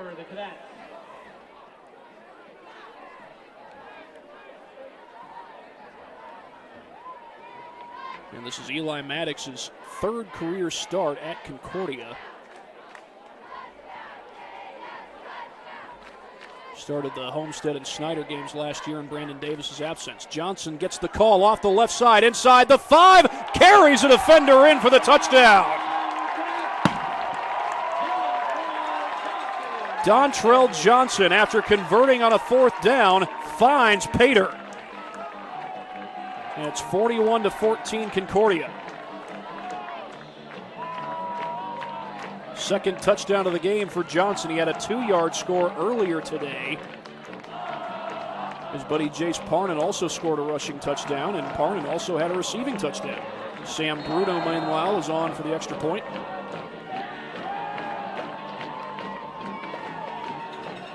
They get the snap down. Bruno gets it away, and the kick is good. And if there's any significance to this 42-14 score, well, go back to 2 years ago when these two teams opened the year against each other. Concordia beat Southside 41-14. One reason I remember that is because I was there. Rex Smith and I had the call for that particular game. I think Rex is off in Nebraska, if I'm not mistaken. I could be wrong on that. I don't think he's in the Fort Wayne area, but I worked with Rex a number of times, a couple of times for football and a number of times during hockey season in the 2018-2019 school year. But Concordia looking to get a win in their opener. They're up 42-14 with 9:16 left to go as Mike Eschbach looks to start off his Concordia career with a victory. A big game for the Cadets next week as they go on the road to take on Homestead. And meanwhile, Southside will go on they go back home to take on Northrop. Northrop is playing Homestead. We last heard it was 31-14 going into the 4th quarter. Homestead had the lead, and that remains the case. They're now in the 4th quarter. Offers walk-in care for sports and orthopedic injuries. With direct access to expert physicians and no referrals needed, you can get Bishop the best Dwenger now up 37-14 over Wayne. Parkview Sports Medicine. Become more. And we heard earlier, Leo defeated Woodland. But the final there was 43-10. 43-12, I beg your pardon.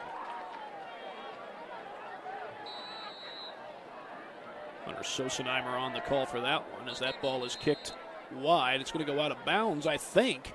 Now it does at the 10-yard line, but there was a whistle before the ball went out. Was Concordia offsides? I think so. They're going to have him kick it again.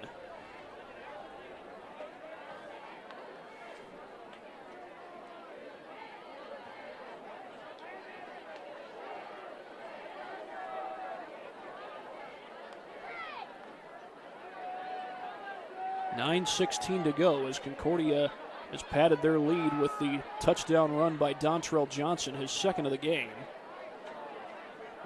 The 2-yard touchdown run earlier.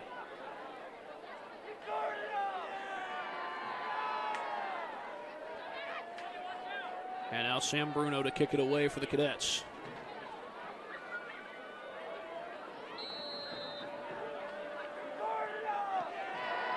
It's another short kick. It's returnable, though, taken from the 26-yard line. That's Thomas on the return, and he's going to be wrestled down by Landon Kaczynski. Landon Kaczynski has made a number of special teams plays today.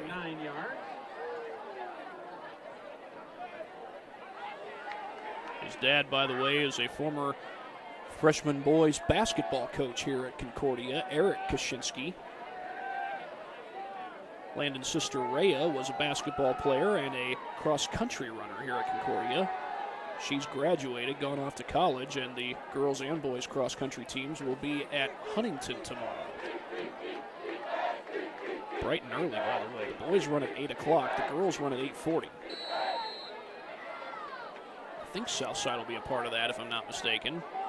I know that Concordia, Dwenger, Carroll, and Homestead will all be a part of that.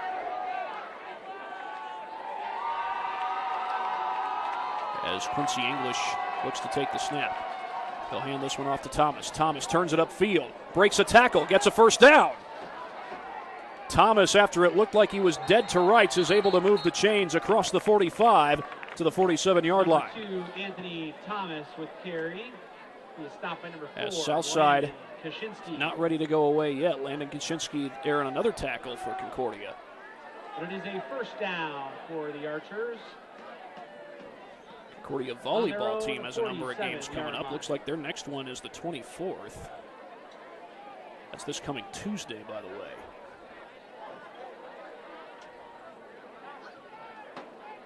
Quincy English back to take the snap. He looks to throw. Has time. Floats it to the sideline, and it's caught. Ashton Johnson looks to have the first down. I thought he went out of bounds right at the marker.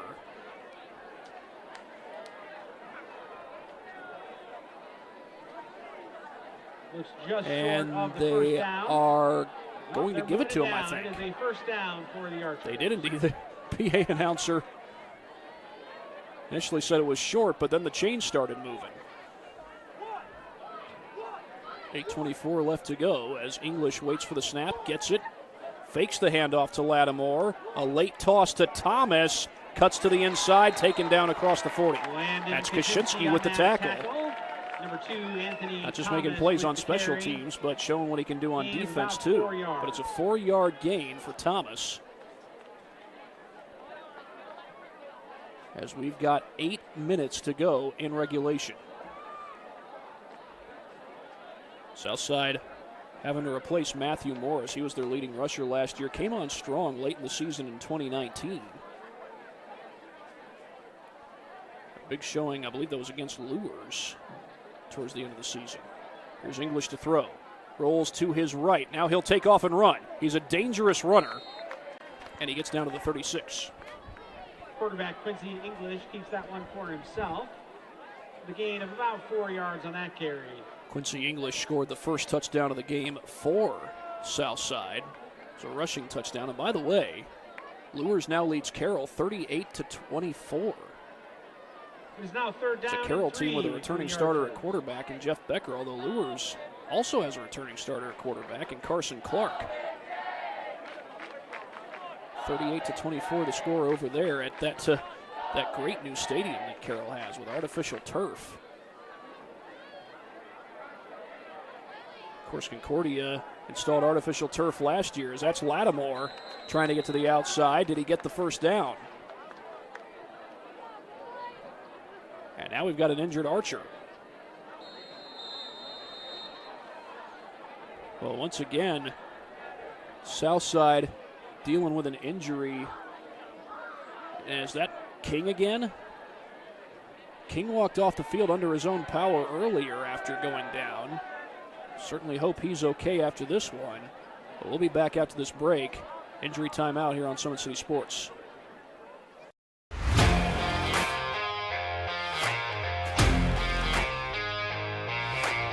I came into PSM my freshman year after volleyball. Just coming here just really improved mentally and physically. I brought in my strengths. I came in and I learned how to grow as an athlete. I mean, I've gotten stronger, sprint faster, get up higher. My jump has elevated. Working with Tyler, he built up my endurance for everything, whether it's in weights, sprints. All across the board, we just keep working. And I have athlete development at Warsaw High School that I go to. And so I send him my thing every day. And he changes what we do in here to adapt to what we do there. High school volleyball, when you can go up to 5 sets, being able to just outwork everybody and still being able to put in that 100% was huge for me. PSM performance definitely helped me mentally. I know I can beat out people. I know I can work for what I have, and I know I can even go to the next level on the court. Looking at college, I can put on it. I'm training at a college level. I mean, I come in here and I watch college athletes train. You have hockey players, soccer. You look around and you see every type you can. Just being able to see that level, and I know that I can reach that level as well. Well, it was indeed Michael King III who was injured. He was able to walk off the field mostly under his own power. Clock stops with 6:51 to go as English looks to throw. Takes a shot down the sideline, has a man there, and the catch is made. Adrian Macon adjusts to the ball, and it's 1st and goal for Southside. Pass received by number 4, Adrian Macon. The Archers knocking on the door. 6:44 left to go in regulation. It is 1st and goal for the Archers on the 2-yard line. They mark it at the 2-yard line. And they've got some options of who they can go to in this situation. English is a dangerous runner. He'll toss this one to Thomas. Thomas trying to take it wide. Well played initially. He'll reverse his field. And there's a host of cadets there to stop him at the 5. Number 2, Anthony Thomas with the carry and a loss. It goes as a loss of 3 on the play. Carter Ripke was one of the cadets in on that tackle. Whistles blow here. Has here. Been called by the Archers. Southside calls timeout. That's their first of the game. They've got 2 left. They call it with 6:08.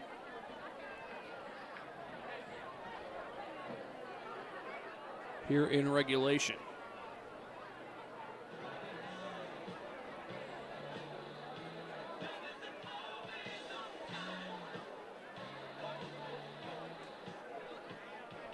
Concordia is coming off back-to-back sectional championships.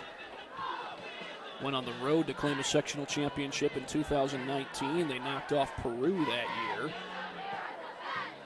I believe Amir Drew had 3 rushing touchdowns in that game. Then they went on the road to get the sectional semifinal game against Oak Hill. They won that one.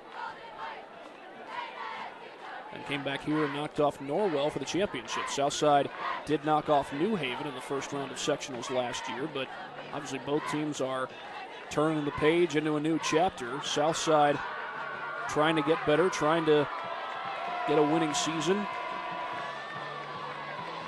They need 3 touchdowns if they want to win this one. Check that, 4 touchdowns. Got 6:08 to go and 2 timeouts, but 4 touchdowns in that amount of time is very difficult to accomplish. Straight ahead they go. That's Thomas toward the goal line, did not get in.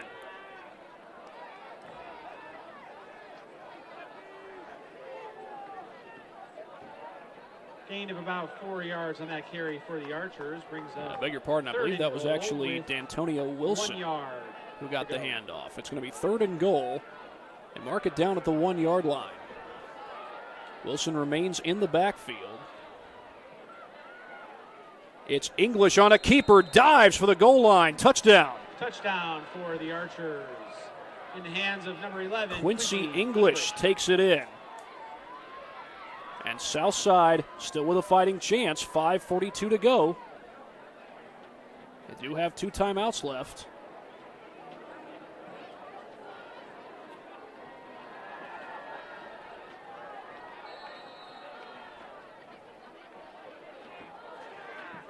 Looks like Dwenger has added to their lead. 43-14 is the score showing here. But Southside has cut into this deficit, and they've gone for 2 twice in this game. Looks like they might be doing it again. Actually, 43-21 in Dwenger's favor. Wayne has scored. And here's the snap to English. He'll hand it off to Freeman, and it looks like Freeman comes up short of the goal line. That 2-point conversion is no good for the Archers. That means the score is Cadets 42. So Archers Concordia keeps it a 22-point lead. Southside has been 1 for 3 on their 3rd down attempts so far. 42-20, Concordia on top. And we'll be right back after this break here on SummitCitySports.com.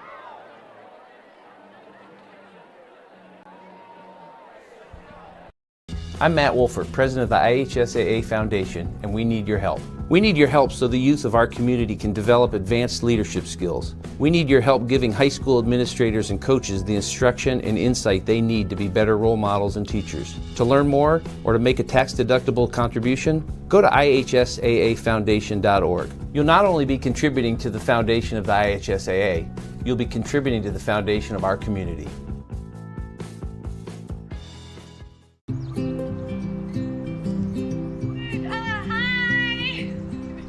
You're good at making big announcements.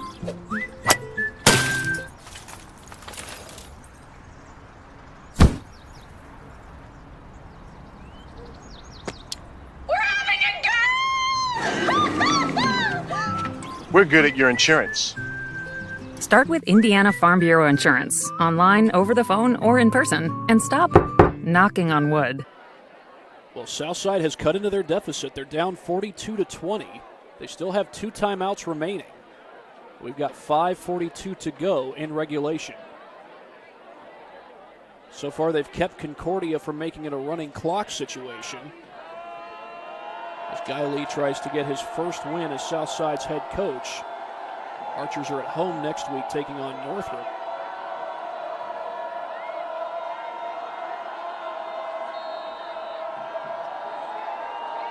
As Trevor Hapner looks to send it away. Low line drive kick fielded at the 22-yard line. That's Parnan on the return. Parnan shakes a couple of tackles. Reverses his field, still on his feet. Flag is down. Parnan still on his feet. Gets it across midfield, and there he goes. Another flag comes in. Parnan spun down at the 35. There were 2 flags thrown on the play. Could this be coming back? Parnan has been tough to tackle. But he may have gotten a little bit of help there. Well, that's Jermaine Freeman who's down on the field. Oh, it looks like he's just tying his shoe. Illegal block in the back, meanwhile, is the call. Actually, I saw Freeman down on the field on one knee, but turns out he wasn't injured. He was just tying his shoe. Now, Snyder did take the lead over at Northside. It was 31-24, but Northside just scored a touchdown, and they're an extra point away from a tie. Got 1:04 to go in that one. Coming down to the wire over at Chambers Field. It's not too far from here, by the way. Northside is just north of the Coliseum. Concordia is just slightly south of it. These 2 schools are not quite walking distance from each other, but you could probably get from Concordia to Northside in a span of 5 minutes driving. Well, Concordia is going to have the ball at their own 23-yard line.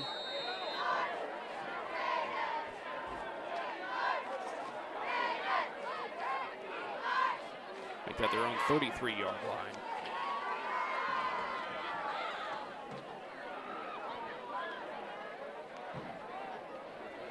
Maddox gets the snap. He'll hand it off to Dontrell Johnson, trying to pick his way and gets a couple of yards. Gain of 2 yards. Call it a 2-yard gain out to the 35-yard line. It is now 2nd and 8. It'll be 2nd down and 8. Down to 5 minutes left in the game.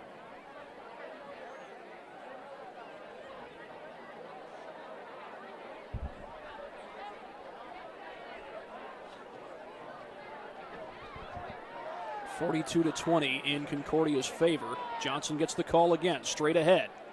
Not much gain there. He got about a yard on that play. D'Antonio Wilson in on the tackle. Carry and a gain of 1 yard. Looks like he got a little help from Christian Riley as well. As Southside looking to make a stop. Trying to save their timeouts. They got 2 of them left, but they're down 3 scores.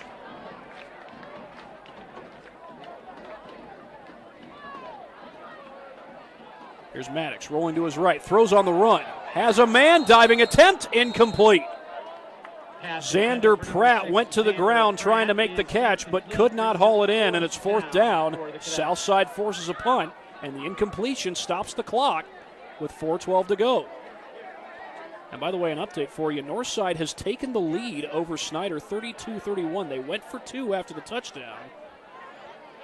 And there's 1:04 left to go over at Chambers Field. They're coming down to the wire at Northside. Northside taking on Snyder, by the way, but Concordia faced with a 4th down, and Jace Parnan will come out to punt it away. Concordia not looking to give up field position here, so not trying to go for it, plus it's 4th down and 7. And Parnan sends it away, a high kick, not very long. It will be fielded. That's Donnie Moore on the return, tripped up as he gets across the 40. 38-yard kick by Concordia's Jace Parnan. I think that was Kaczynski who made the tackle, and Southside's Donnie Moore. No, that's James Rusher, number 16, and he goes right to the bench. He might be dealing with, hopefully this is nothing more than a cramp, but he is leaning back on the bench, James Rusher is. And he was one of the Concordia's top tacklers a year ago. He's one of the captains on defense. You certainly hope that whatever's ailing him is not serious. 42-20 in favor of Concordia. Southside has 2 timeouts. They need 3 scores. You would think 2 extra points and a 2-point conversion, but they've gone for 2 on all their touchdowns so far today. Quincy English lines up in the shotgun. Concordia shows blitz. Southside has outscored Concordia 14-7 here in the second half. English in trouble. He goes down. Grant Hayworth finished him off. Cameron Cage got the initial pressure. Led by number 45, Grant Hayworth. Hayworth, one of the experienced defensive players, he comes up big with his fellow junior James Rusher on the bench. Certainly hope this is nothing serious, whatever's ailing Rusher. And he remains on the bench. Trainer came over to him at first as English takes the snap, pressured again. This time he steps away from it. He will run. Gets back the yardage lost and then some, and gets out across midfield before he goes out of bounds. English takes that one on. Stops the clock at 3:12 to go. He was short of the first down. Not enough for the first down. They still need 2 more yards for the first, the Archers do. It is now I tell you what, with the way Southside has come out to play here in this 4th quarter, they have not quit. That's something to be admired. They've continued to play at a high level. They've gotten the ball in the end zone. They've given themselves some opportunities, gotten some key stops, held Concordia to just 7 points here in the second half. Well, Guy Lee won't be happy with the loss if, in fact, it ends that way. Southside has a chance to come back, though time is now waning. So we have a false start against the Archers here. False start. Clock isn't really moving, but there's only 3:11 to go in the game. Match them up 5 yards. But the effort here in the second half is something that Guy Lee is going to be proud of, even if Southside does not come back to win this game, and they do have a long way to go to do so. It's going to be 3rd and 7 after the penalty. English to throw. Rolls to his right. Pass is complete. Oh, no, it's dropped. He had Ashton Johnson open out in the flat, and Johnson couldn't make the catch. And now it's 4th down. Carroll has made it close. They're down 38-31 against Lures. I'm not sure how much time there is left in that game. 32-31, and Homestead is over Northrop 31-14. But this is going to be 4th down and 7, and Southside in all likelihood is going to go for it. But now we get a timeout called, and I believe it was taken by Southside. And it was. That leaves them with 1. Timeout has been called by the Archers. It'll be 4th and 7 for the Archers with 3:07 to go. Concordia won't quite be in kneel-down mode.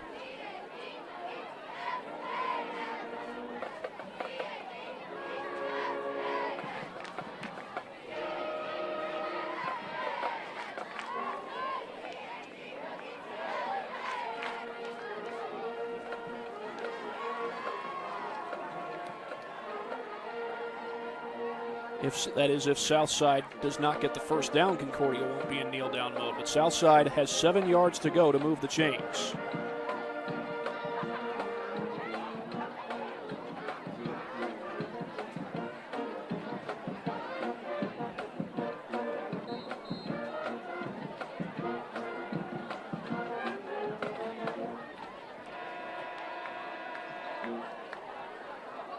Southside with a 4th and 7. It is 4th and 8 for the Archers. They had it at 4th and 2, and then it was a false start penalty that pushed them back.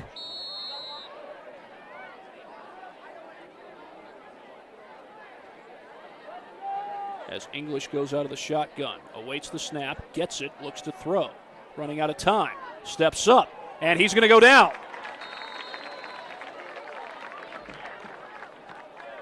English is brought down. Grant Hayworth in on that sack, as that will likely help seal the deal for Concordia. They force the turnover on downs, and they'll take over with 3:03 to go in Southside territory.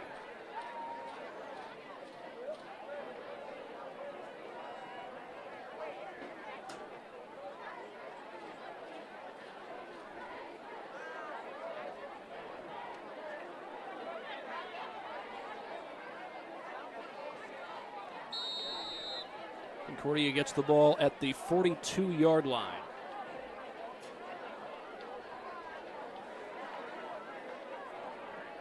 And it looks like they're on their way to a 1-0 start. Southside with just 1 timeout. And Maddox trying to get the play from the sideline. And now Mike Eschbach is going to call a timeout. Well, while they take one, we'll take one as well. Back in a moment here on Summit City Sports.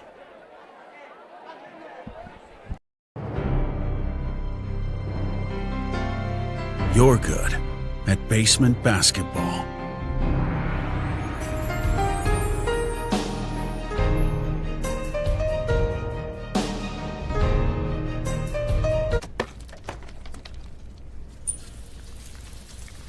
We're good at your insurance. Start with Indiana Farm Bureau Insurance, online, over the phone, or in person, and stop knocking on wood.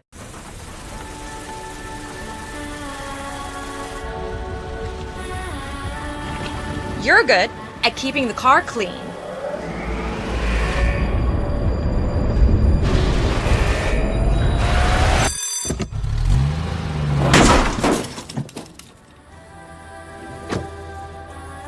We're good at your insurance. Start with Indiana Farm Bureau Insurance, online, over the phone, or in person, and stop knocking on wood.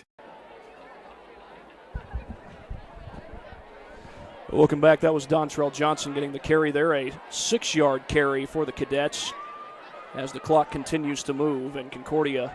Correction, that was Tim Okeo. Beg your pardon, it was Tim Okeowo, the backup running backs, and I believe that's him again getting the call. Okeowo bouncing off tacklers all the way down to the 10-yard line. big run by Okeowo.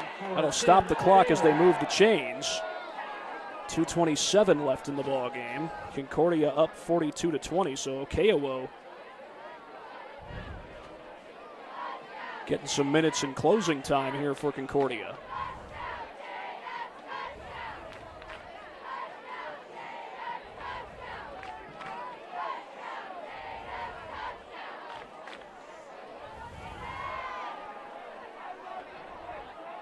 It's 1st and 10 from the 15.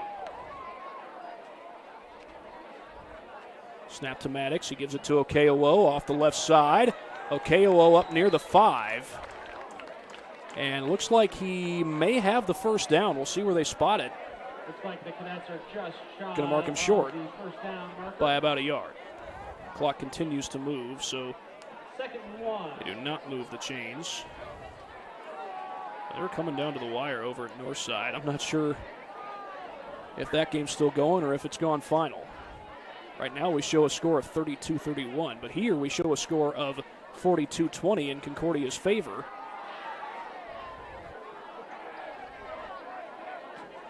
Now this is 2nd down and looks like 2 for the Cadets. And Maddox letting the play clock run down to 2. Now he will take a knee. Doesn't really need to run another play. There was 1 second on the play clock. That's going to make it 3rd down.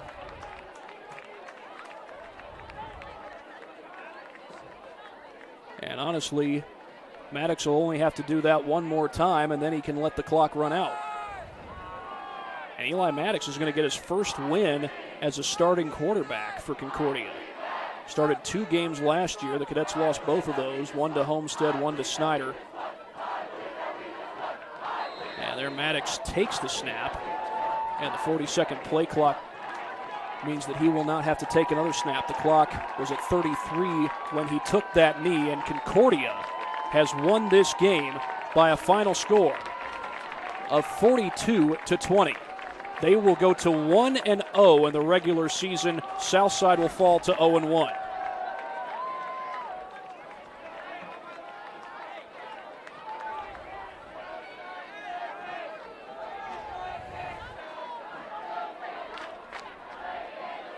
So Mike Eschbach gets his first victory as the head coach at Concordia. And that is the final score. Cadets, 42. And Concordia starts off the season 1-0. A trip to Homestead awaits them. And for Southside, a trip home awaits them as they will take on Northrop. And while we have a chance, we'll go ahead and give out our Parkview Sports Medicine Player of the Game Award. And we're going to give it to 2 athletes today. We're going to split it between Eli Maddox, the starting quarterback, and James Rusher. James Rusher was Johnny on the spot, made some big tackles, recovered a couple of fumbles, took a blocked punt in for a touchdown. And Eli Maddox had a solid performance in his first game as a starting quarterback. 2 touchdown passes, made good throws on the night, showed some great touch with his passes. So Eli Maddox and James Rusher are your Parkview Sports Medicine players of the game. Final score, Concordia wins it 42-20. For my camera operator, Deontay Davis, this is Thad Goff saying so long from Zollner Stadium. Concordia wins it 42-20.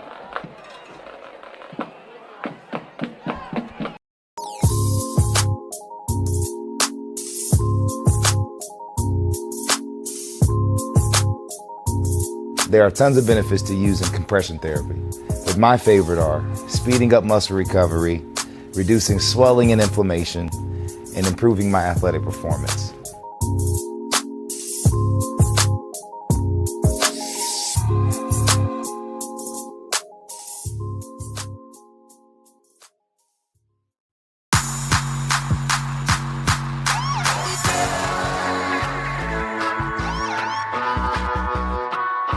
I choose to do whole body cryotherapy after practices, games, and training.